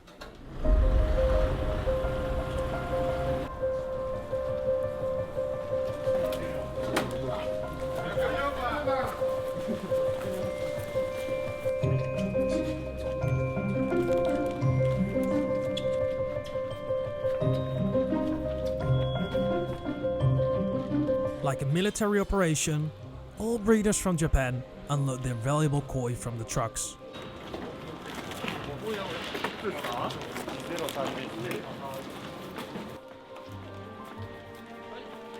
As the Japanese can do, it happens in the right order. Mike is standing outside, waiting for his turn to pick up his koi and look at them. The fish must be in top condition to compete for the big prizes. Yeah, we finally arrived here at the Ryutsu Center and we are now waiting for the koi to arrive. I mean, actually the koi are already here, but the loading bays are all at the moment occupied with other trucks. So as soon as there's space available, the truck with all of our area's fish on will be brought up to here so that we can unload the fish and bring them inside and unpack them. So hopefully that's going to happen quite quickly because I'm starting to build up an appetite. And of course I need energy to be able to lift fish.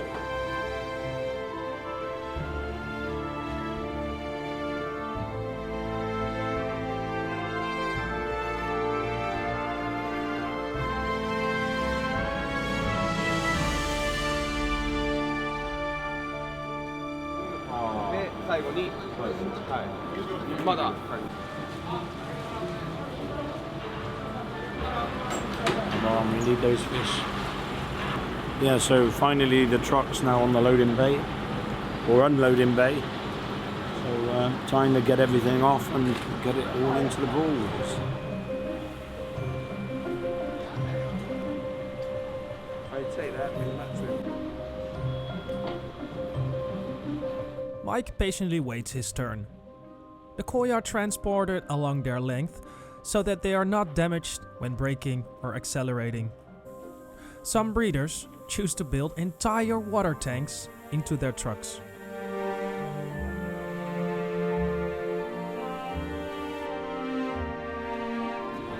Everything's a weight.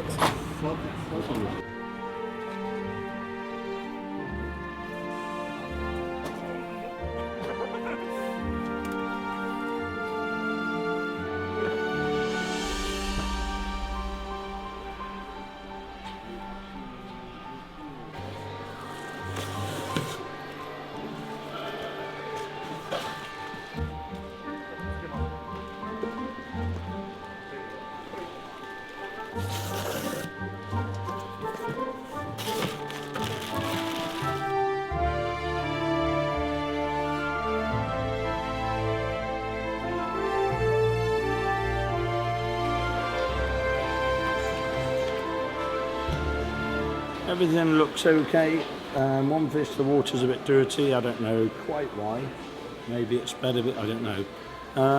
But we just need to unbag the fish now and dispose of the water, or as much of the water from the bags as possible, by basically lifting them out of there and putting them back into the boxes again and taking them outside. So, yeah, here goes nothing. Satisfied with that part? Yeah. Just hopefully now the condition tomorrow and beyond will be looking good, so that hopefully they can do the best they can do.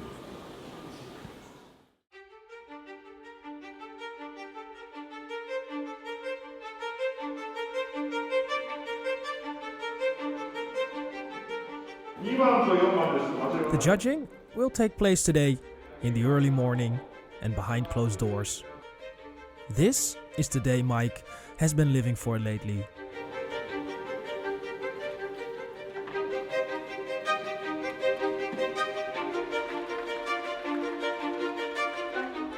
I have exclusive access and I can film how the koi are judged. But not everything. I've been given very strict rules so that the prize winners are not announced early. Today only, the press and jury are welcome. After hours of judging, all prize winners have been announced. The big prize, the grand champion, has been won by Sakai Fish Farm from Hiroshima with this very impressive fish. A fish that will now increase in value and is even more loved by enthusiasts. I congratulate Kentaro Sakai, and I'm curious about the bloodline of this champion. So first of all, congratulations. Thank you very much. So can you tell me a little bit about the Sanke that won Grand Champion? This Grand Champion Sanke, offspring is of Shogetsu, and 6 years old, 1 meter. This is so Shogetsu, so Miss Japan 2 bloodline. I cross Crash bloodline male Sanke. Future, I think I wanna make 1.1 meter. Oh wow! In 2 years. Then I challenge All Japan again.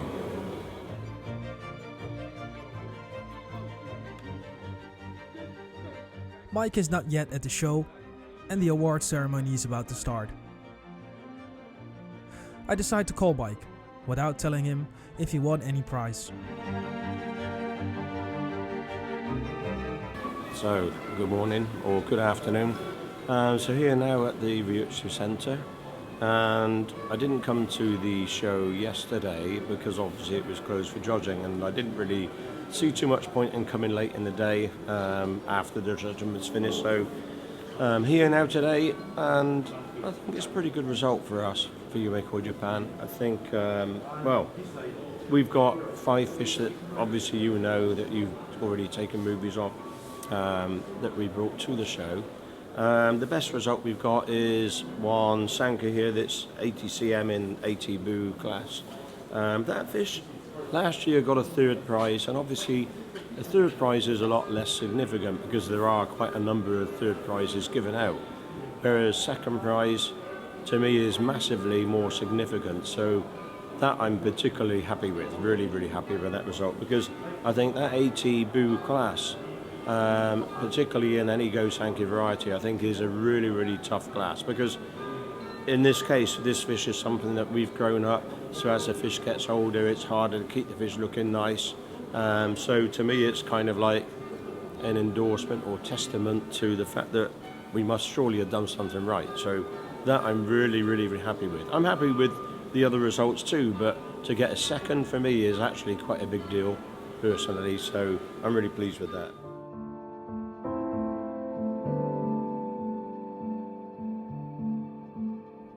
I have come to the conclusion that pursuing your dreams is extremely important. And I made the right choice by quitting my job. My journey continues, and I will continue to share it with you. Making this documentary takes a lot of time and money. I would appreciate it if you leave a comment and subscribe to my channel, so you can follow me in pursuing my own dreams. I would like to thank Mike and Yume Koi for a special insight into his life and sharing his experiences. I'll keep following Mike, and who knows, you will see him in our next movie.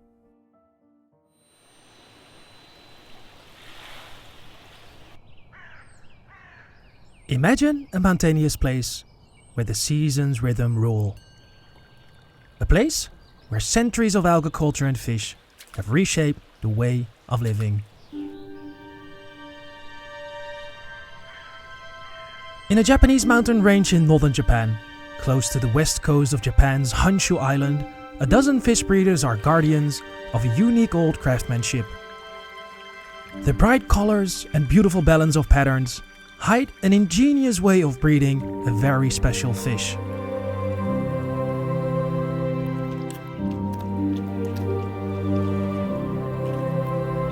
This is the Japanese koi, a fish that is collected by people from all over the world. But breeding this fish requires an extraordinary level of experience, intelligence, and dedication. But why? What makes this colorful carp so expensive? And why do collectors go on expeditions to this remote part of Japan to find that one specific fish? My name is Ivo, and I'm enchanted by the mystery and beauty of the Japanese koi. My life revolves entirely around this beautiful fish, and during my adventures in Japan, I look for answers to my questions to learn more about this valuable fish. Last year I traveled to Japan to investigate how they breed the Japanese koi and learn more about the oldest koi in the world. A special event that had never been filmed before. This year I return, 3 years after quitting my job, to find out what happens in the first year of life of this fish. How does a breeder choose from hundreds of thousands of koi that one potential winner that contribute to a successful future? I am looking for the marginal difference between success and failure and what that means for the breeders. For more than 10 years, I've been coming to this area to learn more about the people, the culture, and the unconditional love for this fish. In just a few weeks from birth, a unique process begins that until now took place behind closed doors. In this documentary, I take you to this mountainous region where the start of a special life journey begins. Travel with me and discover how this swimming artwork has become one of the most valued fish.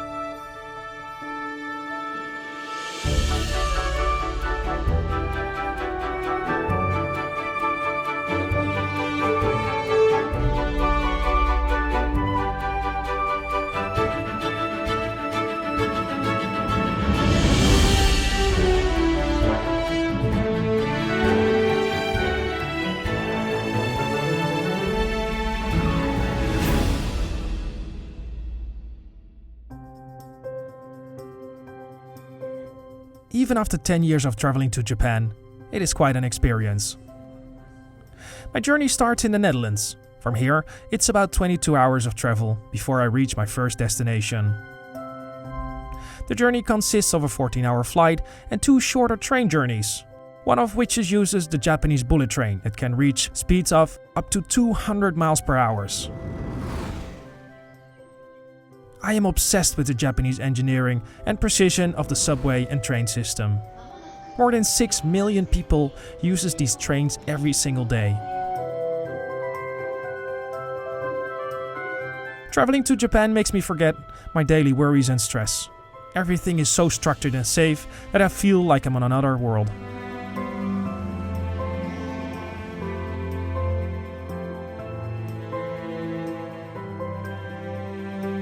Once I arrived in Nagaoka, I was exhausted and excited at the same time. At the train station, I find out that this area is not only known for breeding Japanese koi, but also for the largest firework festival in the world, which is held as a memorial and as a sign of peace. I read that the largest shell has a diameter of 650 meters and weighs more than 300 kilos. I have to go to sleep. Tomorrow is the first day of my trip, where I will look for the answers to my questions.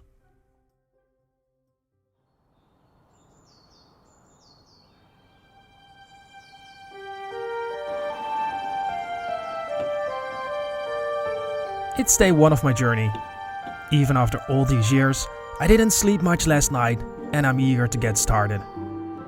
After a quick breakfast, I drive to my first appointment. It has been exactly 1 year since I visited the Tarazo koi farm, and that is now the starting point again. It is the busiest time of the year for the breeders, and upon arrival, Tsuyoshi Kawakami, who is in charge of the farm, is already waiting for me. I go to Mud Pond Fry, mountains area.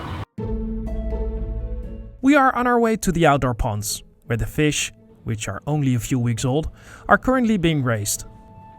Last year I delved into breeding Japanese koi and learned how the first selection round of this special fish went.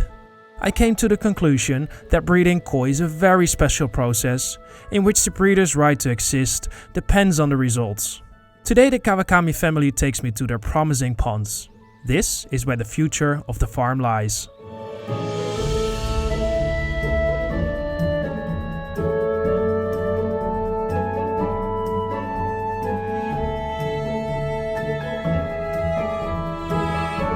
It's time to feed the only 4-week-old offspring. Josie says that the ponds are fed and inspected twice a day, and that there is a total of 48 ponds for the baby koi. I realized that this is a day job for more than one person. There is simply no room for error. This means that the breeder must take the elements into account, as well as predators such as bears, birds, and frogs.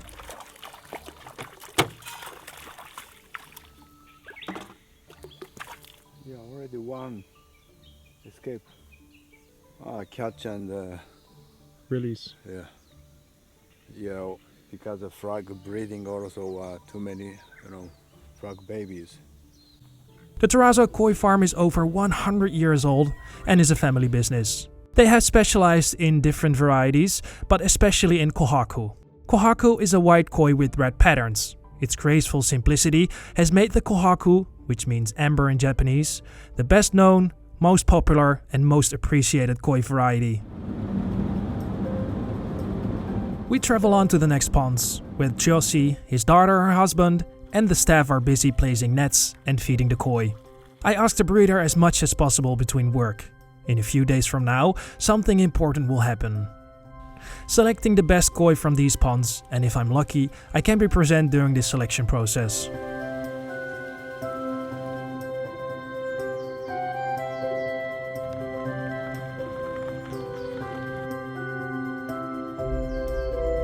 I decide to investigate as much as possible about growing the koi here. But I'm also distracted, time and time again, by these beautiful Japanese landscapes.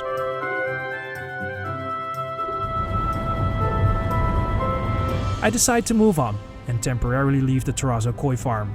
I have been invited by the Shintaro koi farm, where today the parent animals are being released into the outdoor ponds, high in the mountains of Yamakoshi.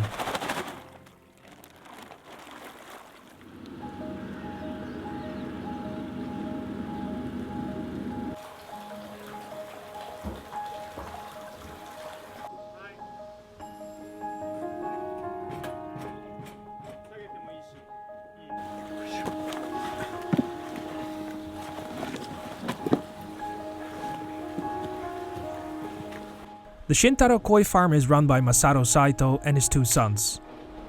This breeder has specialized in growing sanke. A Taisho Sanshoku is a white koi with red and black patterns. While Taisho refers to the era in which the Sanke originated, namely the Taisho period, Sanke literally means three colors, the colors white, black and red. The Shintaro Koi farm is located in the heart of the Yamakoshi Mountains, where several breeders are located. This is a place I really love to visit. In Japan, aging is one of the biggest challenges the country faces. This is also the case here in Yamakoshi, where some older generations of koi breeders are retiring. Masaru and his son recently took over one of those farms, the Marusho Koi farm. This means they can expand the number of outdoor ponds and koi varieties. This Marusho Koi farm wanted to retire because he's like too old to carrying koi and breeding koi. So Dad decided to buy. It's good opportunity to know how to breed other varieties for Kosuke, and also good facility for us. So gonna be a secret ponds here. The Shintaro Koi farm recently bred with the new varieties, and today we are going to give these parent animals a well-deserved rest in the outdoor ponds.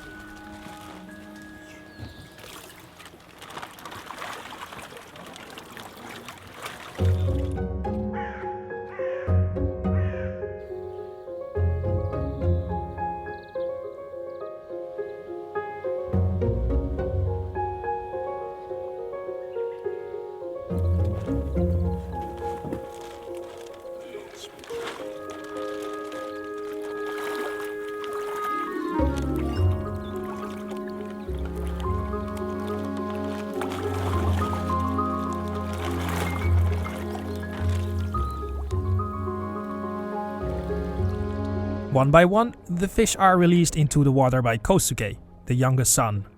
I enjoy it as much as the breeder, who clearly enjoys releasing the koi. The koi stays in these ponds until autumn. Then they will go to the indoor ponds just before the start of the winter.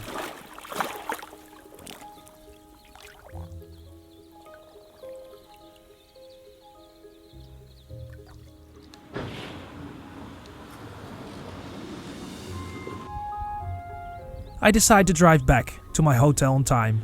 I am tired from all the impressions, and tomorrow promises to be a very exciting day.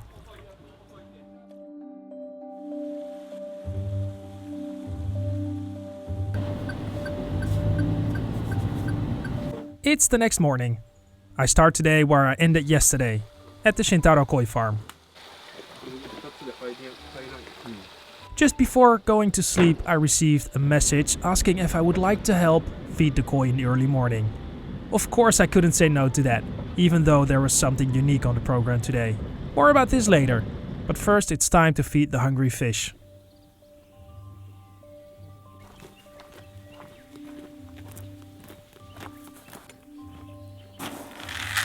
Thank you. With my research questions in mind, I try to collect and map as much information as possible. Kosuke tells that the fish feed themselves in the first few days with natural food from the pond and a protein-rich powder that contributes to rapid growth and health of the fish. These are the essential nutritional sources. Together with Kosuke, we monitor the activity of the fish and fill the feeders that need to be refilled several times a week. With this additional food, the fish grow enormously in this climate. It is warm, and we decide to go back to the koi house. I am offered a delicious lunch for my help. A good basis for my evening program.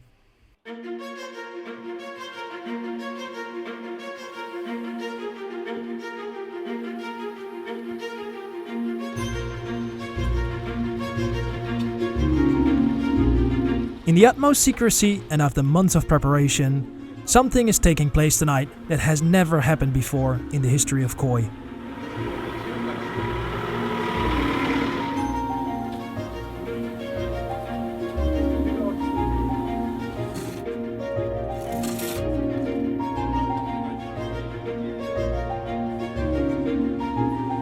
I am at the Dainichi Koi Farm, one of the largest and best koi farms in the world and maker of the most beautiful koi from Japan. I get to witness a unique collection that is very exceptional in size and quality. Perhaps the most important thing about this event is the boundless passion of the new owner.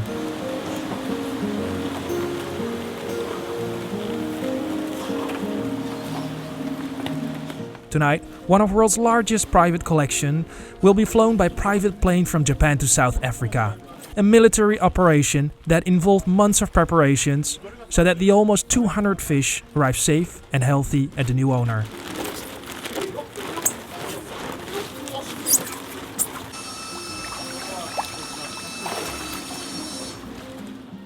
Soon it became clear to me that this was well prepared when I start talking with one of the responsible doctors who would supervise the transport. Hi there, my name is Kevin Till. I'm better known as the Koi medic, especially in South Africa. I'm ex-chairman of Koi in South Africa, and my job is to be the Koi doctor that is going to be flying with a private plane through and monitoring the fish and making sure that everything is in good tip-top shape until they get into the pond and acclimatized. This is a team of experts that are busy netting the fish and preparing the fish to be bagged and for transport. Obviously, logistically, we're talking about this particular collection going to Africa, so from Japan, so it is really a logistical importance that we get everything done properly. But you'll see how carefully these experts handle, and we're in very good hands here in Japan with the way, especially Dainichi, how they're bagging and everything. So enjoy the journey with us, and we learn all the time. And you will find that this is a very, very exciting and a very unique collection that has been purchased. I am impressed by the number of people involved in this transport. I also realized that this is not about money, but about the amount of passion when you fly your own cargo plane from Africa to Japan to pick up your new koi. I understand that this may sound crazy, but to eliminate any form of risk and put the welfare of the koi as number one is a sign to me that this owner cares enormously about his new fish. Apart from the logistical challenges, it seems as if the breeder and staff who fly this koi do this every day. It looks well organized.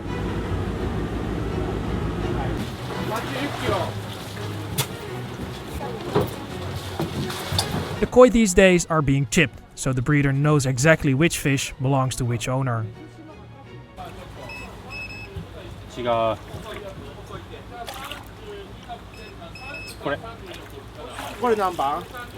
Here too, the single-colored fish are checked before they go into the box.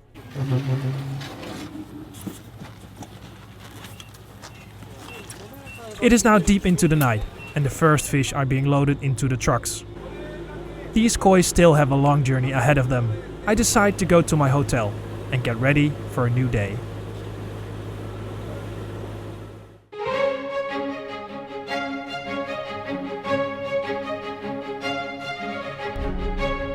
After a short night, I'm excited.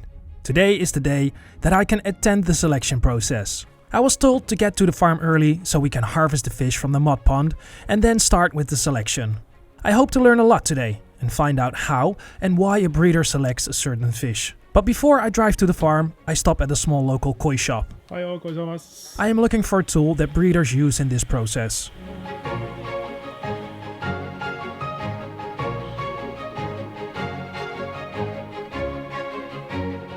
I feel like a kid in a candy store in this boutique shop. They have everything here, from aquascaping, koi guides to fishing nets. I am looking for a small, handmade fishing net that breeders use during the selection. I secretly hope that I can help somewhere and learn something from the breeder.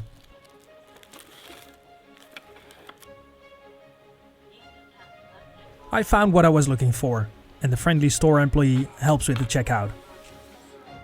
I decide to leave quickly before I spend more money on cool koi gadgets. In Japan you can pay with a credit card almost everywhere, even here in one of the most remote stores. Okay.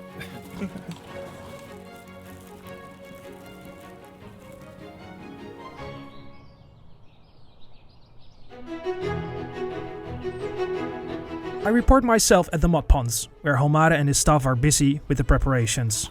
Thousands of fish are caught this way, and this remains a special event.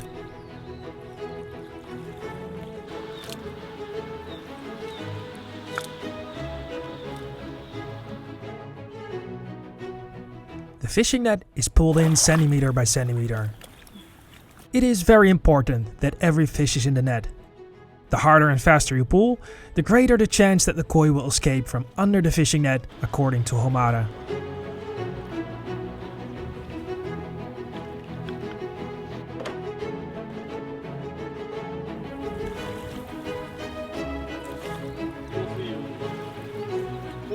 I can't wait to admire the fish and study them up close.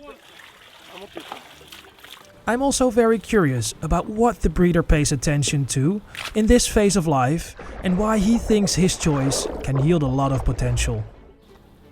One by one the koi are loaded and placed in a large tank with oxygen. It's time to go to the koi house, where the whole family is ready to start selecting.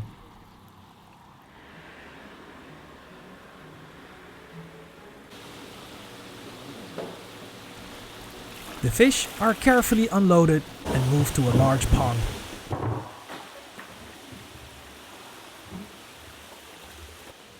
The tank of fish looks like a large orange-yellow spot at first glance, but nothing could be further from the truth, because when I look closely, I see that every koi has already developed a pattern.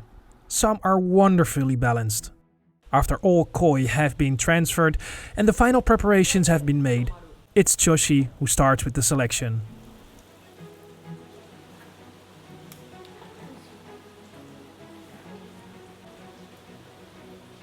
I ask his daughter Yuki if she's up for it. Are you excited? Not really. This work requires a lot of concentration. After all, the future of the farm depends on these batch of baby fish. For several months, the breeder works day in and day out to select the fish until they are big enough. After watching for a while, I'm curious about how many koi there are in these ponds. And Yuki, why are you not excited? Yeah, it's the... How many we gonna do senbetsu today? 100,000? Today? 100,000. So it's gonna be like all day long. I'm amazed at how much time and energy goes into raising one single koi. For 3 weeks. So yeah, we gotta sit here for 3 weeks. I see Choshi explaining to one of his employees what to look out for. I try to listen as best as possible and see if I can recognize any patterns in the selection.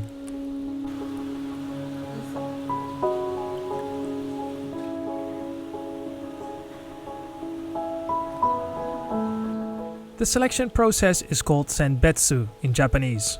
After a few hours of watching and asking questions, Homara arrives with the catch from the second pond.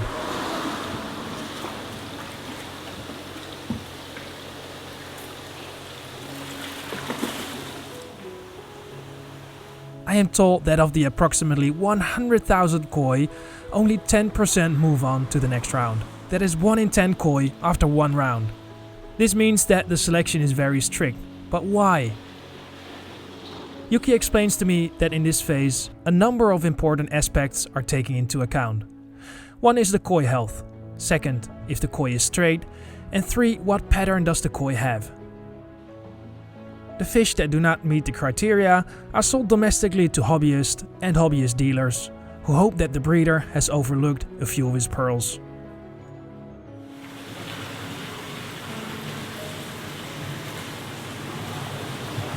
Baby champion. It is difficult to imagine that some of these koi can be sold for a lot of money in 1 or more years. They are swimming art objects and therefore called nishikigoi, swimming jewels.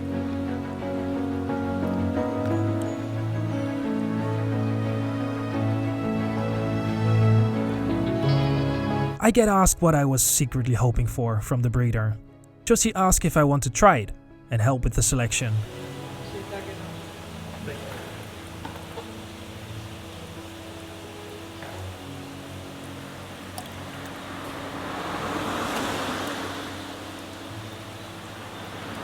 The breeder trusts me and I feel very honored.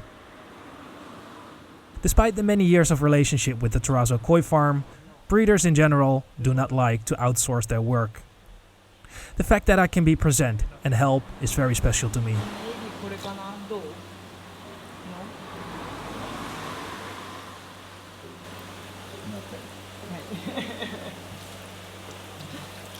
Try again.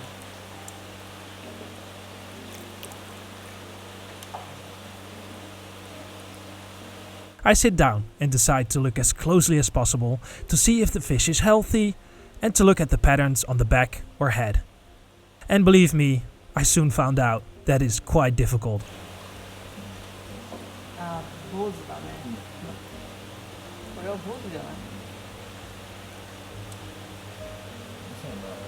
Too small pattern and then no red on head.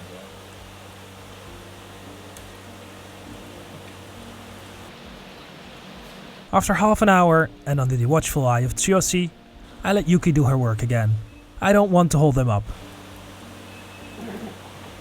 I noticed that it's still quite difficult to choose the best koi, although I'm getting better at it.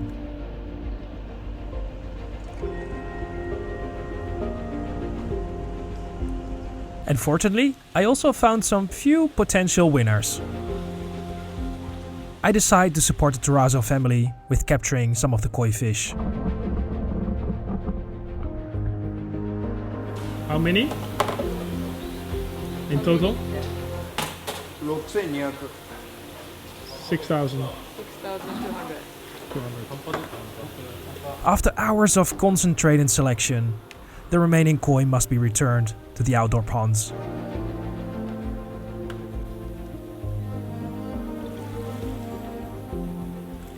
These are the koi that are allowed to continue growing and have been approved by the koi breeder.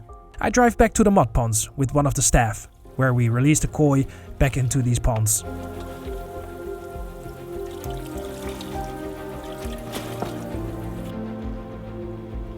I learned a lot today, but I'm also curious about the next selection round that will take place in a few weeks.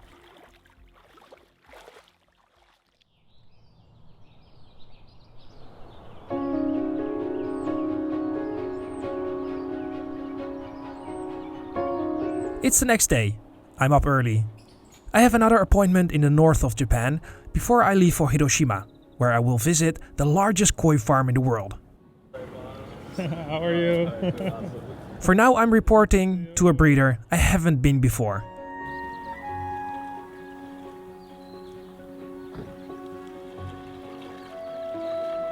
This is Yusai Hosakai.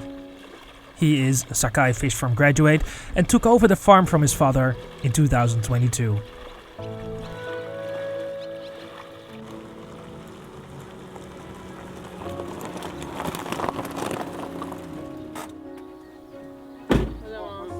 Ohayou gozaimasu.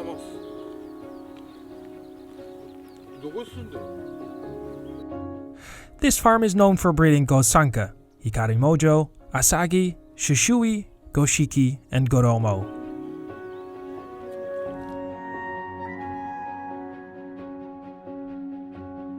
Masaru is the second generation of the Hosakai koi farm. His father, Shoichi, started the farm decades ago, in 1971. Today I can attend a selection that is different than we have seen before this trip. While most breeders have their ponds in the mountains, this breeder has a number of ponds in the countryside.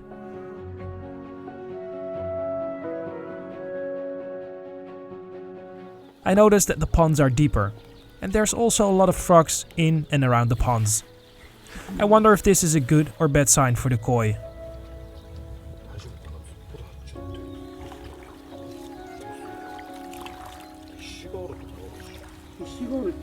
The koi that come out of the pond today are also around 40 days old. I also expect the same size as we have seen at the Terrazzo koi farm.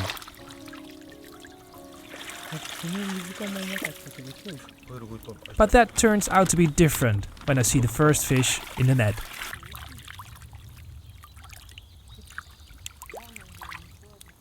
Maybe frog eat the fly, the baby.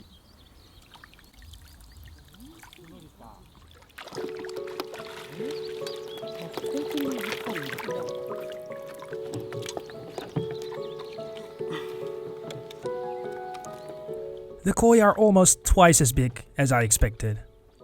I asked the breeder if this is normal. Yusai suspects that this is due to the frogs.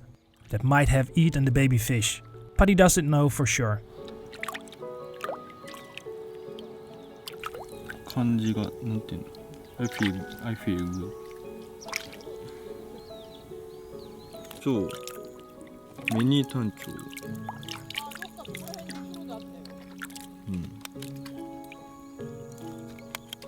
It turns out that breeding koi can be risky because it depends on so many different factors. This pond contains various varieties of koi, but mainly Showa, a black koi with white and red patterns. Red is also called beni in Japanese. I see there are some great ones included. Yusai explains why the fish in this phase should be orange and not red. They even have a special name for it. Now like this penny maybe become good penny. Showa. Why? I don't know. We call takeiro, take.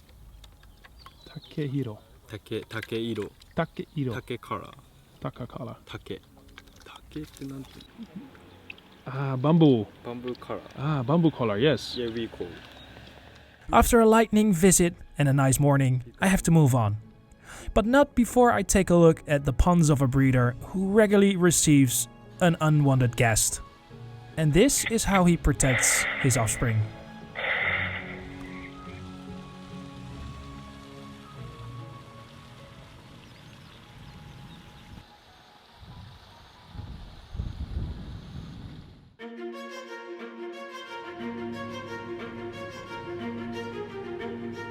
I am on my way to the largest and most famous koi farm in the world, the Sakai Fish Farm.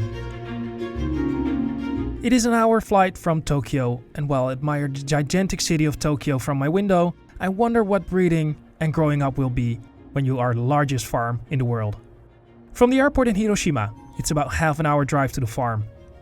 I'm curious and go there with open mind.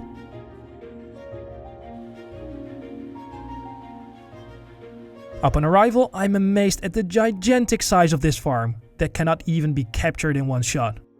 With 16 greenhouses and more than 120 indoor ponds, this can be called gigantic.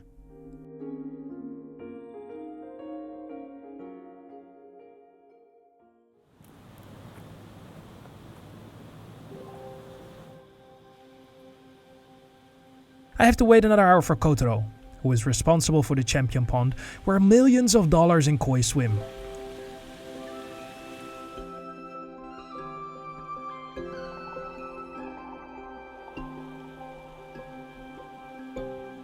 I am asked to wait in the Japanese garden next to the farm, and that is no punishment.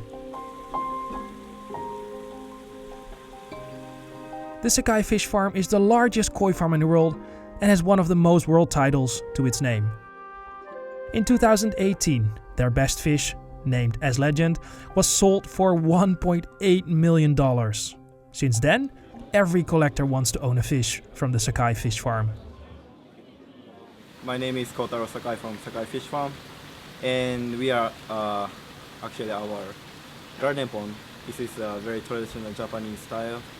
My grandpa actually designed it more than 30 years ago, before I was born. And like each rocks and trees were chosen by my grandpa, and also like placement was also designed by him. Fortunately, it's crowded today, but still very beautiful garden pond. The wait is rewarded, and Kotaro takes me to his office, and then continues for a short lunch.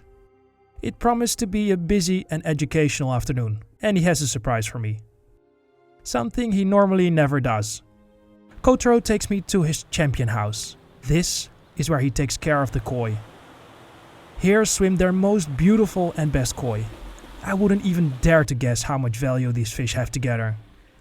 I get a full tour, and I wonder how they get these fish so big. The average length is more than 1 meter in size. Kotaro explains that nutrition is extremely important and wants to tell and show everything to me and our viewers. So in this pond we have the previous year's grand champion fish of the All Japan Koi Show. And also we have ponyo. And also Nongo Sanke champions here. So for these fish that we are keeping in this greenhouse, we feed total 5 times a day. The first food come out at 5 o'clock in the morning, which is plate food. And then in the daytime at 8:30 a.m., 1 a.m., and 5 p.m., we feed the paste food. And then lastly, we feed again the pellet food at 10 p.m. Weekend, we stop feeding so that they can, take some rest. And on the Monday, they're hungry again, eat all day. What's inside the secret paste? So now we mix 2 kinds of, the one that we feed for fry. We mix it with water. We add some honey and steamed oats and steamed sweet potato. I mix it everything. Can I feed the koi? Yeah, sure. For each pond, include this like greenhouse and all the greenhouse actually. For each pond, we have the total weight of all the fishes. For example, like in this pond, we have 14 fishes inside, and which total weight is 157.6 kg.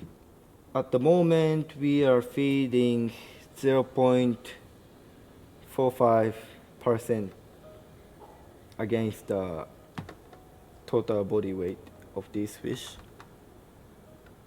So yeah, this is how we control how much we feed. And this is the most important thing for keeping koi, I think. Kotaro invites me to feed the champion koi with their special clay food. Need to do a glove? I first have to put gloves on before I can touch the food. The breeder explains that the food is weighed down to the gram, so they know how much the koi get. And as with the pellet food, the weight of the fish is taken into account. I divide the large balls of food into smaller portions that I can feed under the authority of the breeder.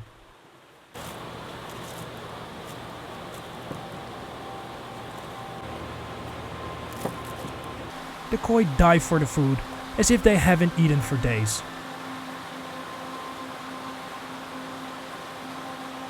We are ready to go to the birthing rooms. This is the department where I hope to learn how they select the best koi in the world.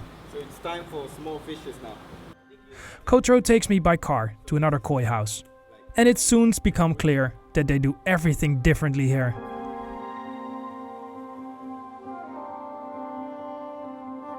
Yeah, we count the 2,000 pieces in one bowl, and other bowls we like put about the same amount, and we put in one plastic bag 5 bowls. That means in one plastic bag we have 10,000 pieces. That's how we count the number of the fries. In contrast to the north of Japan, everything here is on a much larger scale. The selection work is human work, but I see that everything around it looks like a well-organized production line where the latest techniques are used. It's too small to show you, but it's actually very, very tiny shrimp. The small shrimps are used to feed the koi that are a few days and weeks old.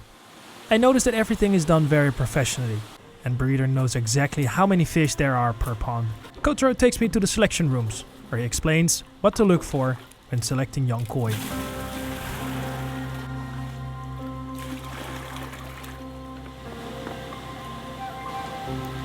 So I'm only focused on the pattern, because in this size of the fish, I cannot tell about the body or growing speed yet. So what I need to focus is actually only the pattern. But this is very small. The pattern can be changed a lot.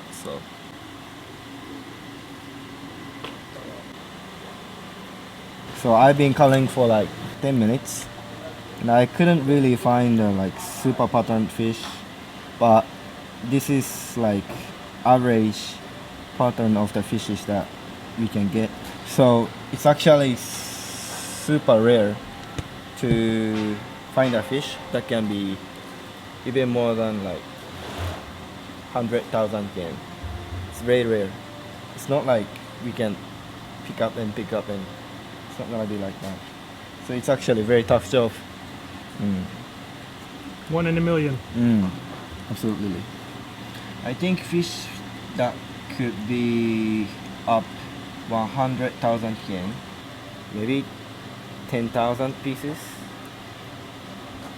a year out of 30 million fries.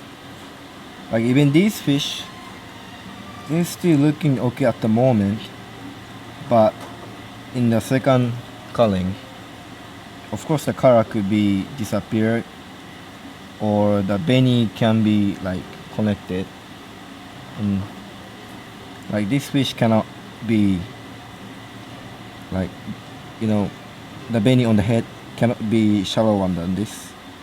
If this disappear even a little bit more, then this fish cannot be sold. So now we finished culling, and here we have 1,750 pieces out of 150,000 fishes. 1%. Little bit more. 1%. Wow.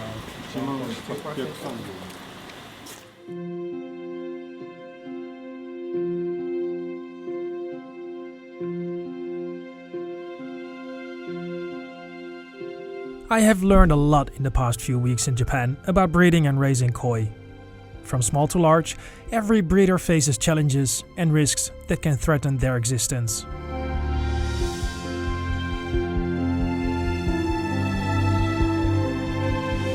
Japanese koi are part of the culture and are adored, collected and kept as pets all over the world.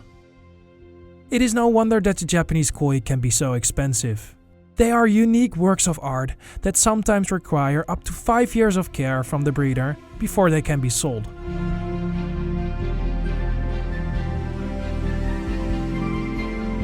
I realize that it's also a numbers game. The bigger the farm, the more koi they can bred. In the coming months, the selection rounds will continue until the breeder have put together their final collection.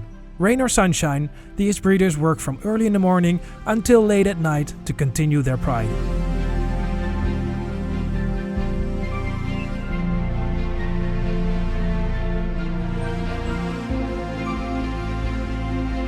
Making these videos takes a lot of time. I would appreciate it if you would leave a comment or subscribe to my channel. You can also support my work by becoming a member on my Patreon. The link can be found in the description of this video. But before you leave, if you want to see more about koi, click on the link in the top right of your screen. You can watch the documentary about koi breeding. The sequel will follow very soon, in which I try to make my dream as a koi seller coming true. Thanks for watching. The greenhouses in northern Japan are home to one of the world's most special inhabitants, who are waiting for a long journey to an as yet unknown destination.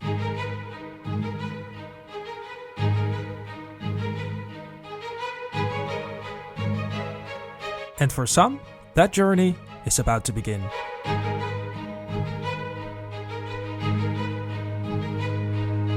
This is the Japanese koi fish.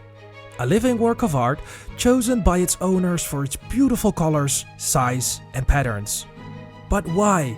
What makes this colored carp so valuable? In this video I take you to a remote area in northern and south Japan where the fish comes from.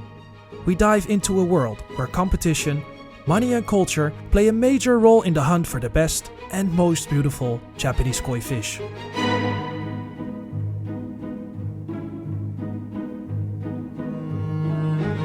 Last year, I traveled to Japan to find out how this special fish is bred and why it's so popular with collectors. I delved into the life of an Englishman who left everything behind to raise and sell the Japanese koi fish in Japan.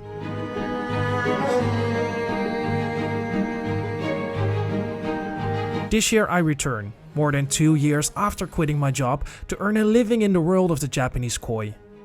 For the first time, I am taking a customer with me who wants to select one of his dream fish during one of the most exciting periods in Japan, and who completely trust me in purchasing the fish.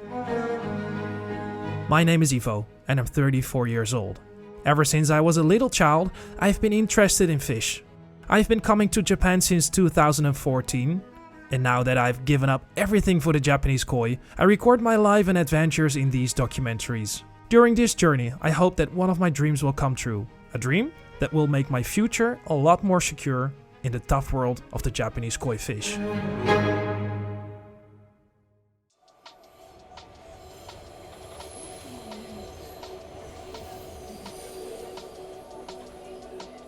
Exactly 2.5 years ago, I quit my job as a police officer to pursue my dreams. What seemed like a difficult decision at the time has turned out to be one of the best choices of my life. The past few years have flown by, and I've been able to build my career in one of the toughest and most competitive industries in the world. Behind closed doors, I've done research into breeding and raising this special fish, and met other people who have been able to turn their dreams into a career.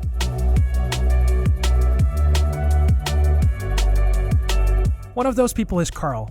A few years ago, I came into contact with Carl, who I knew from fishing videos he made together with his brother Alex for YouTube. Carl is one of the best carp anglers and filmmakers in the UK, and with over 500,000 followers, incredibly popular.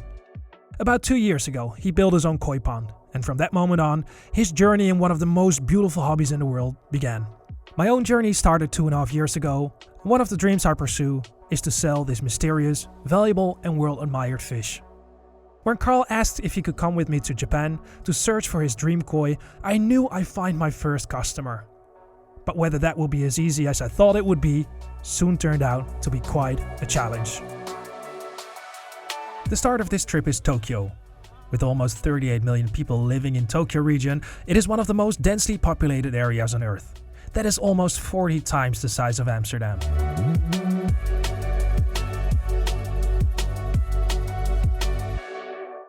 Despite the size of the city, Tokyo is one of the safest places on Earth. I need structure and peace from time to time. The parks and quiet places in the city are unique and give you the feeling that you're somewhere in nature. The Japanese have apparently found a way to live with so many people on a small piece of land. Yet there's a great danger lurking in this city every day. Japan, and more specifically Tokyo, are located at the crossroads where the tectonic plates of the Pacific Ocean and the Philippine Sea are being pushed under Eurasia. Yet the Japanese live with this daily threat because they know that the Japanese infrastructure is built on this danger. I arrived in Tokyo a day before Carl arrives to make sure that everything is well organized. We will start this trip in the capital of Japan and then travel to the south of Japan and Niigata, where the origin of the Japanese koi lies. This weekend is the event of the year, the World Koi Championships. Or simply put, who has the most beautiful and best koi in the world. The best fish are sent from all corners of Japan to participate in this competition. For many in the industry, breeders but also collectors, this is one of the most important moments of the year. When I planned this trip with Carl, he indicated that he wanted to do two things. First, visit the All Japan Koi Show in Tokyo and select new fish for his own pond. After I made some preparations, it was time to receive Carl at the hotel in Tokyo.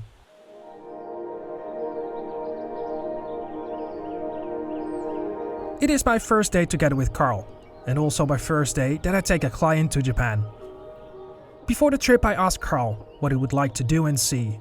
I arranged that we can go inside exclusively before the competition opens this weekend, so we can already have a look at the fish. Yeah, so you bought your first monorail ticket. No, okay, that one. I'm so confused. It is one of Carl's dreams to visit this competition, the All Japan Koi Show. I am slightly nervous because I want to do everything I can to make this trip a success. Fortunately, I see that Carl has quickly forgotten his jet lag. Are you excited, Carl? Oh yeah, the biggest koi show in the world. Are we in the right place? Yeah, we are. It is here, right? I registered Carl and myself with the organization of the show. I have a surprise for Carl today. but he has to wait for that. Koi dealers, enthusiasts and tourists have traveled to Tokyo in large numbers to admire the best fish in the world. It makes me happy to see that so many people have found a passion for keeping Japanese koi. There are so many people that I lose sight of Carl after entering. It's so cool to see Carl being amazed by all the fish. And I lost him, to be honest. I don't know where he is.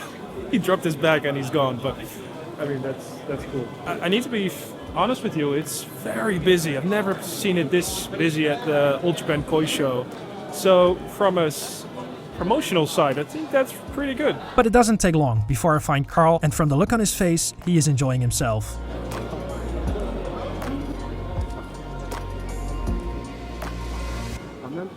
There are thousands of koi on display, each one more beautiful and special than the other. Look at it. It looks like a bowl of flaming lava.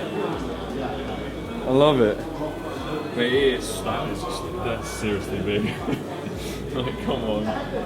Well, you see how the body is so, like, it's not so in. It's not. It's got the same width, but it's not so impressive in the form. Like, I'd want to catch that one, but I'd want the one over there in my pond. It soon becomes clear that the best fish of the show has been won by the Russian Mr. Alexander. His dream, and that one of the breeder, the Sakai Fish Farm, have come true. What Carl doesn't know yet is that we will visit the Sakai Fish Farm during this trip, the place where the best and most expensive koi in the world are made. It is very busy, and we decide to go looking for koi in Tokyo.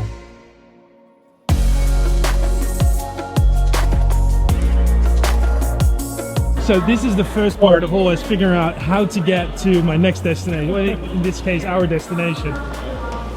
It's difficult, but man. This way. It's this way. What Carl doesn't know yet is that I have arranged that we are the only ones at the show tonight, which means that we can take a look at all the fish quietly and alone. Something that is only allowed in very exceptional cases.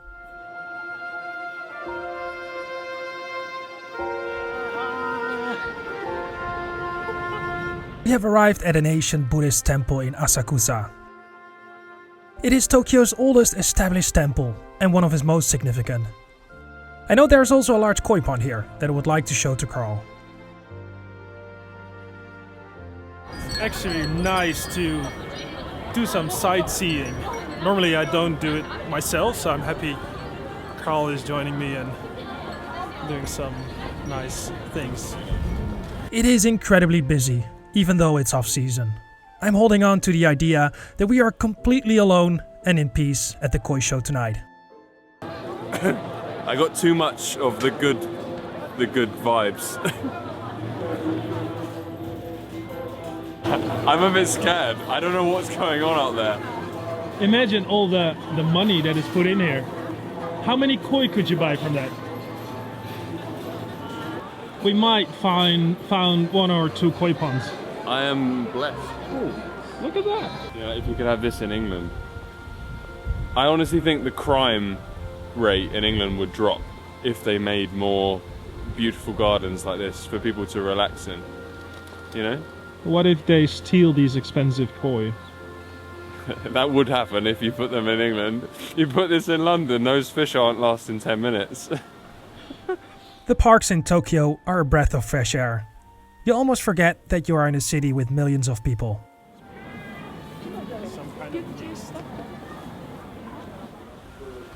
It is time to move on. After a visit to a Pokemon shop, it is time to go back to the koi show. I am a bit worried. I hope Carl doesn't want the same quality of koi when we are going to pick out his new fish for his pond. I will have to temper his expectations somewhere to avoid disappointment.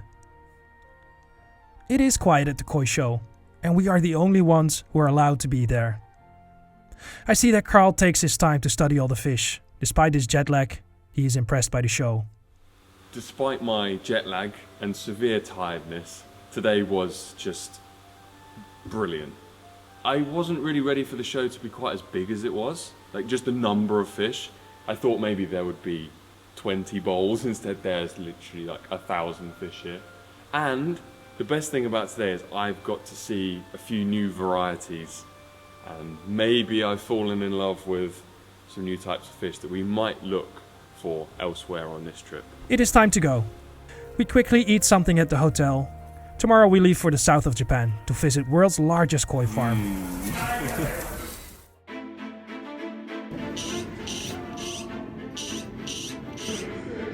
The ground is definitely shaking. While Carl is waiting in the lobby, the ground starts to shake. I was still in my room preparing for our day when an earthquake hit Tokyo. Did you feel the earthquake? Yeah, what was that all about? Yeah, it's is crazy. that just because I looked around and some people were like, and then other people were like, Yeah, just every it was day. a small one. Luckily, it was a small earthquake. Or at least, that's how it felt. But not long after, everyone goes back to what they were doing. What was the earthquake? So they get a lot bigger, obviously, but Yes. So 4.8 was the magnitude. wow. We experienced the earthquake. Yeah, we can tick that off the list. I just made a joke to someone else. We might put on Facebook we're safe. Marked safe from the 4.8. We have a full program today. We travel to Hiroshima, the Sakai fish farm. We still have some time left before our plane leaves and decide to watch the award ceremony of the show.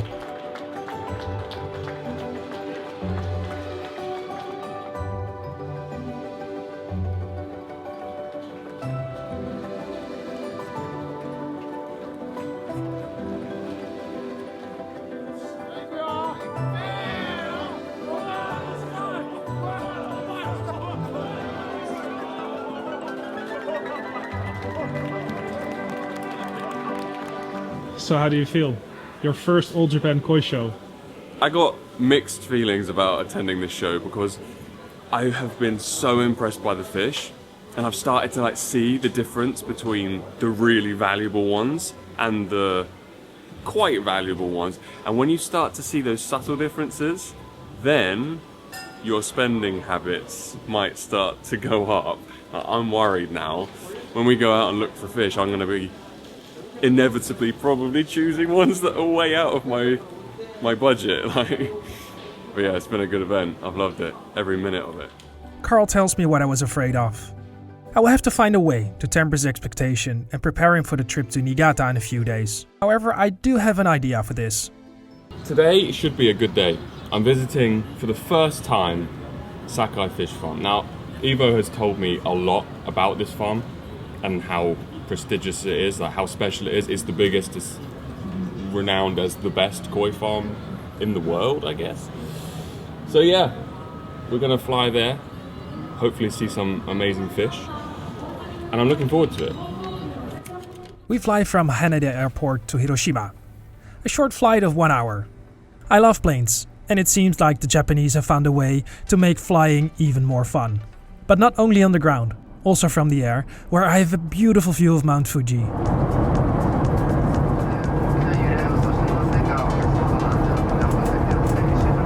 At these moments I realize how beautiful Japan is.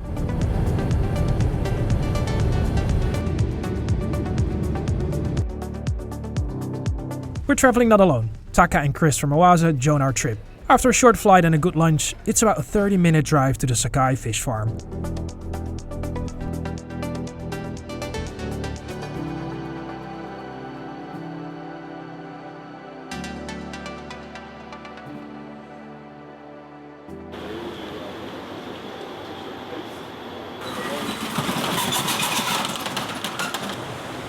This is Kotaro Sakai, the son of Kentaro Sakai, who currently owns the Sakai fish farm. We are lucky, because almost all the breeders are still at the koi show in Tokyo. Last summer I visited the Sakai fish farm to find out how Japanese koi are bred and selected, and I got an exclusive look behind the scenes. While Kotaro gives us a tour of the champion pond, the pond where all the winners swim, Carl has figured out what surprise he will get here. They're going straight in with last year's grand champion. They're going to show us it up close. That's what he said. It is unique and very rare that a breeder catches a former and mostly future champion and shows it up close. We are lucky, and Carl is not the only one who's very happy. I am as well. This is not an unknown fish to me. She is the 2023 world champion and belongs to the Sanka variety, a white koi with black and red markings. The fish is bred from the Miss Japan 2 bloodline and is called Shogetsu. What is so special about this fish is that it was already 1 meter in size in 2023. At the moment, the fish has grown and is already 105 centimeters. That's just bizarre. The breeder adds some sedative to the water so the fish doesn't experience any stress. This gives us the opportunity to take a good look at this beautiful wonder.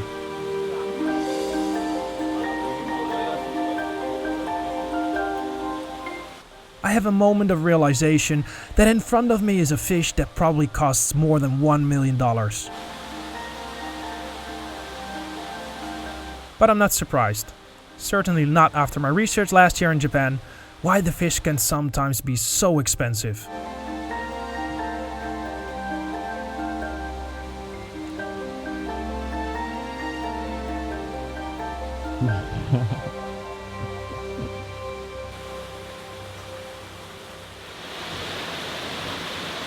Yeah, there is a little bit of a problem with this farm. All of the fish that I see, I can't afford. But I like them, and I want them. I realized that this is either going to be a very difficult or easy search for his new fish. I decide to take Carl to some fish that fit his budget. Or so I think. However, these fish, no matter how small they are almost unaffordable. But I do have high hopes. Tomorrow our search will start in the northern part of Japan.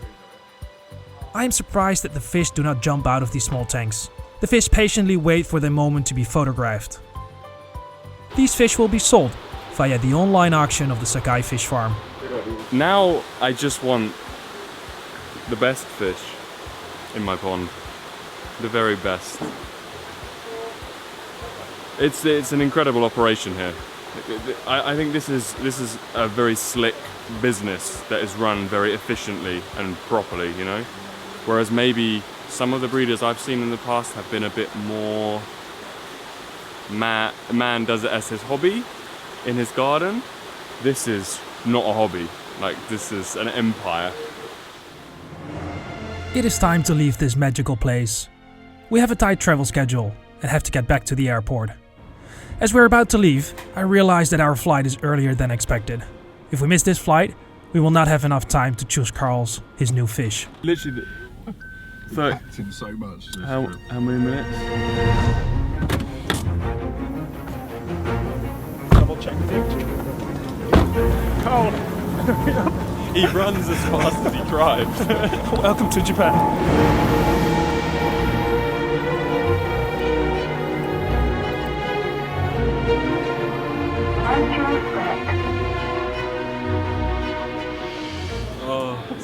And now we're really early. Sorry, I'm not allowed to film, but we made it, so that's pretty good though. So maybe there's time to get some food. Then we go to Tokyo to pick up our suitcases. And then we go to Niigata, and that's different because there might be some snow there, so I'm pretty excited. I'm gonna find that fish for Carl, so yeah, it's gonna be cool.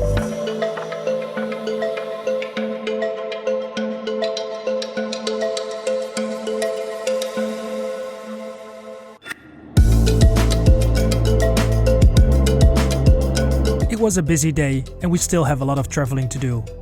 The real work is about to start. I hope to find Carl his new fish that suits his preferences.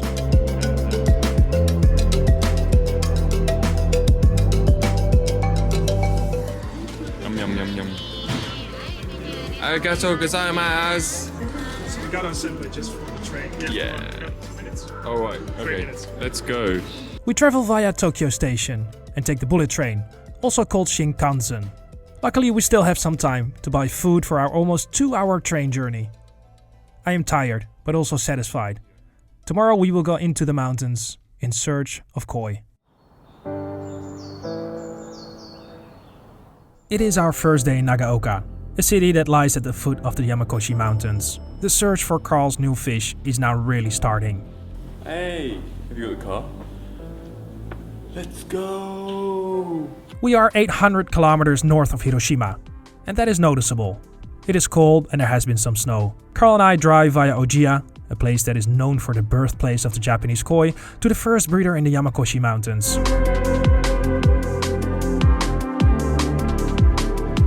This mountain range offers a lot of space for growing and selling the Japanese koi. During the spring, summer and autumn the fish stay outside, and when there's snow, during the winter period the fish go inside into the indoor ponds.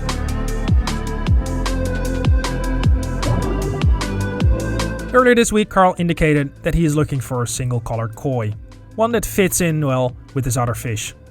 I have come up with a plan where I take Carl to as many breeders as possible on the first day to get some inspiration. There are so many different types of single-colored koi that I hope to find out what his preferences are. This has to be a successful trip. It is not an option to send Carl back to the UK without any fish.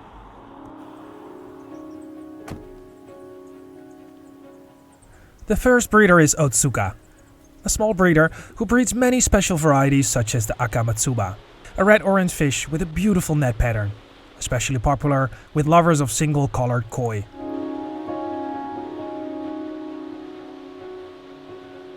Carl immediately starts investigating and sees if there is anything swimming among them that fits with his wishes. The breeder is not present, but we can take a look around. This place has got some really nice Akamatsuba, the orangey red ones with the pine cone. We'll keep this in mind, we'll remember this place. After a few quick visits to other koi farms, we decide to look higher. Literally.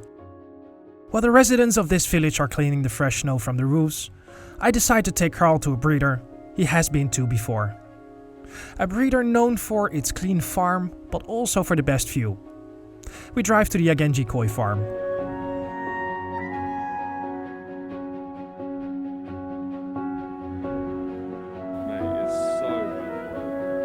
I have not visited the Yagenji koi farm much in the past few years.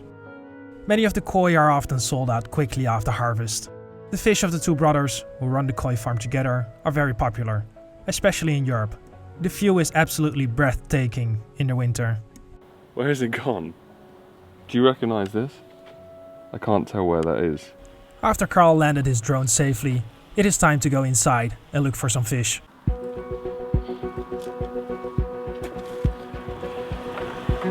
I really wanted to come to this farm because I actually have a fish from Yagenji back at home in my pond.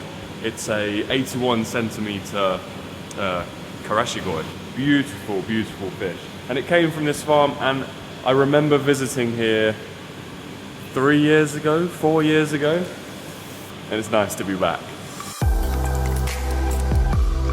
We take our time and tank by tank, we look for beautiful single-colored koi. But it remains difficult, despite the countless beautiful specimens in here.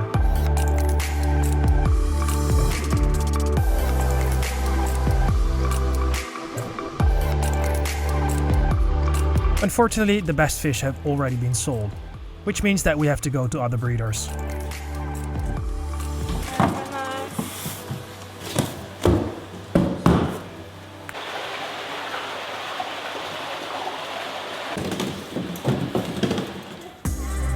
We visit several farms in the morning, and there are still plenty of fish for sale, despite it being winter and many breeders are being sold out.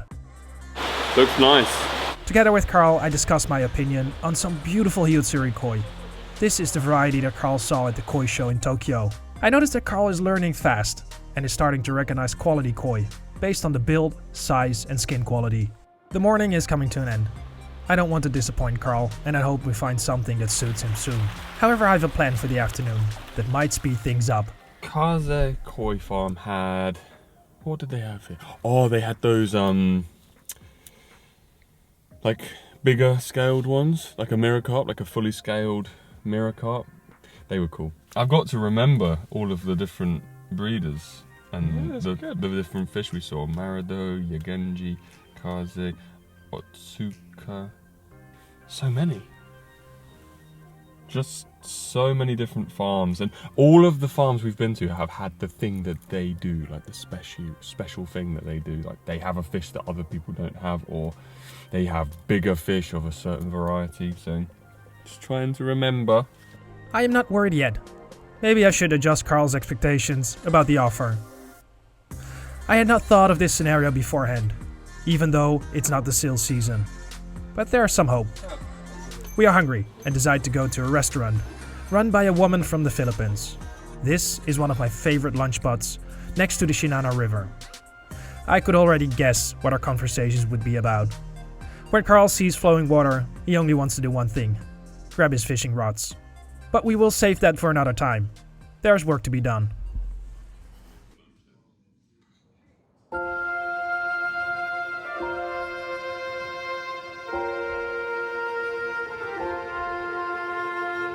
I decide to go to a place Carl has been before.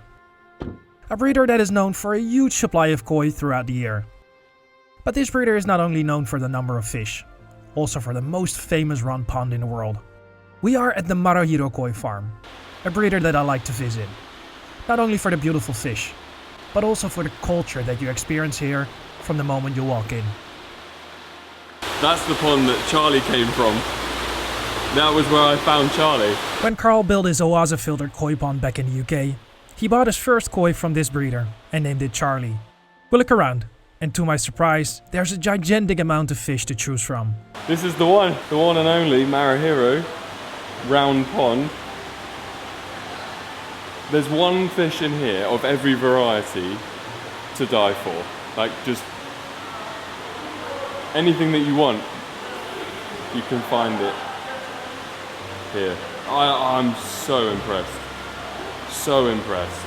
I think we should probably look down that way though, because these might be quite expensive. I decide to give Carl all the time he needs to look around. But it doesn't take long before he asks my attention for something that he has seen. What did you see? I think it's a benigoi, but it's shiny, so Ginrin benigoi. Very nice. I call for help from the breeder, who like a professional knows how to catch the right fish with the net. Somehow the breeders manage to make something difficult, such as lifting the fish, look so easy. Soon 2 beautiful skin orange benigoi swim in the bowl. At first glance, these fish seem the same, but nothing could be further from the truth. There are a number of differences, and Carl knows exactly where he's looking at. I like the body shape on the Ginrin benigoi most, but the scales on the doits, quite cool. I didn't think that I would like the ones with the shiny scales. I thought, but now I see them up close. Those glistening little scales are very nice. I also think the body shape is nicer on that one. It's a bit more balanced. Maybe it swims a little bit more elegantly as well. It's like the other one's a little bit. The other one's like my brother. It's a little bit. Carl takes the time to study both fish calmly. Both koi have small imperfections, but a perfect fish also comes with a different price tag.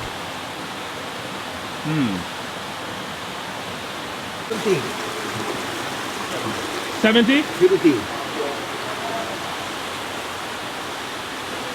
It would be beautiful in my pond. Next to Charlie, like those colours, very, very nice. After the breeder has measured the koi, I have to ask the breeder the price. This is done in Japanese style, with a calculator on my phone. It is up to me to convert it, including shipping, handling and tax cost in the total price. Now that we have a framework, we can go to other breeders and see what beautiful fish they have swimming. Tomorrow is our last day. I hope Carl will find his dream fish tomorrow. As soon as we walked into Marahiro, my heart started going like heavy. I think I had a feeling. I had a good feeling. It is getting dark and I want to visit one other breeder. The Shinoda Koi Farm specializes in Hiutsuri, a black and orange koi. Some people compare this variety to a tiger pattern, and I can understand that. It will not be easier for Carl to make a decision tomorrow. Hiutsuri, my girlfriend's favorite, or Ginrin benigoi from Marahiro. I'll sleep on it. But we might get an additional challenge tomorrow. A lot of snow is expected, and that can be a challenge to reach certain breeders. However, I have winter tires, but whether that is a guarantee for a safe ride is never certain in the mountains.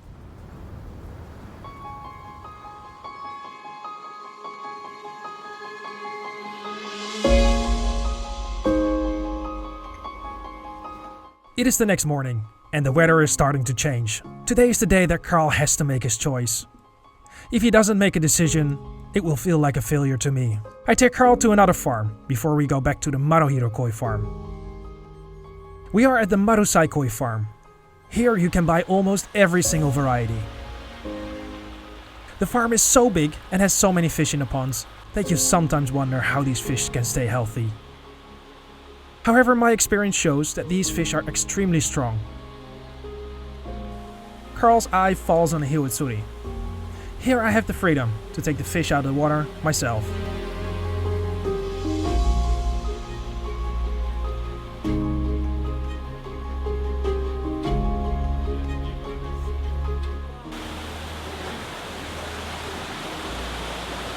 Oh, it's beautiful. It's got me thinking. This has really got me thinking. Oh, it is really nice.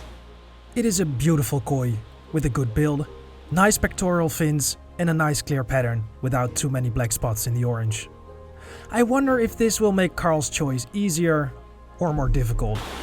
It was really good to see that fish in the bowl, but it makes things even a little bit harder because I love the hiyatsuri, and that hiyatsuri that I saw at the show just blew my mind. I think I fell in love with the variety. So it's like one color fish or two color fish. Tricky decision. We're back at Maruhiro. I'm actually excited to see the fish again. I've thought about it a lot. I think I want it. We just need to do a couple of last checks and hope he hasn't sold it to somebody else.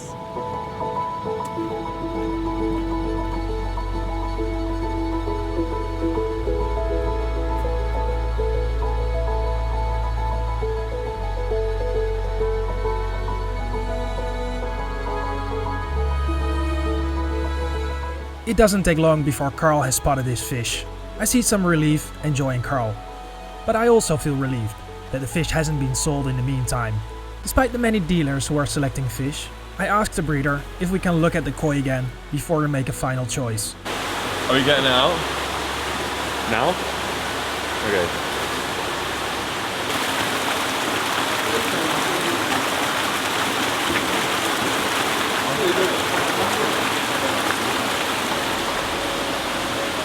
Hey. It doesn't take long, and after a few minutes, Carl has made his decision.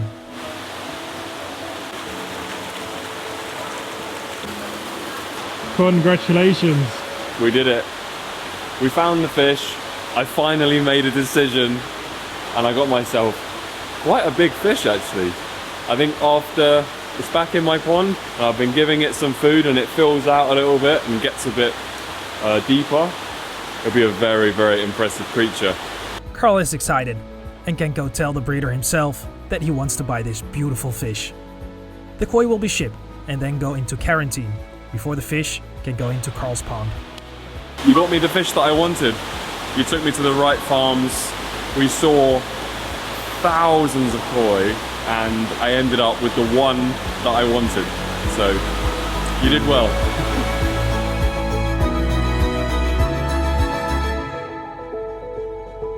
As we walk outside, it starts to snow heavily.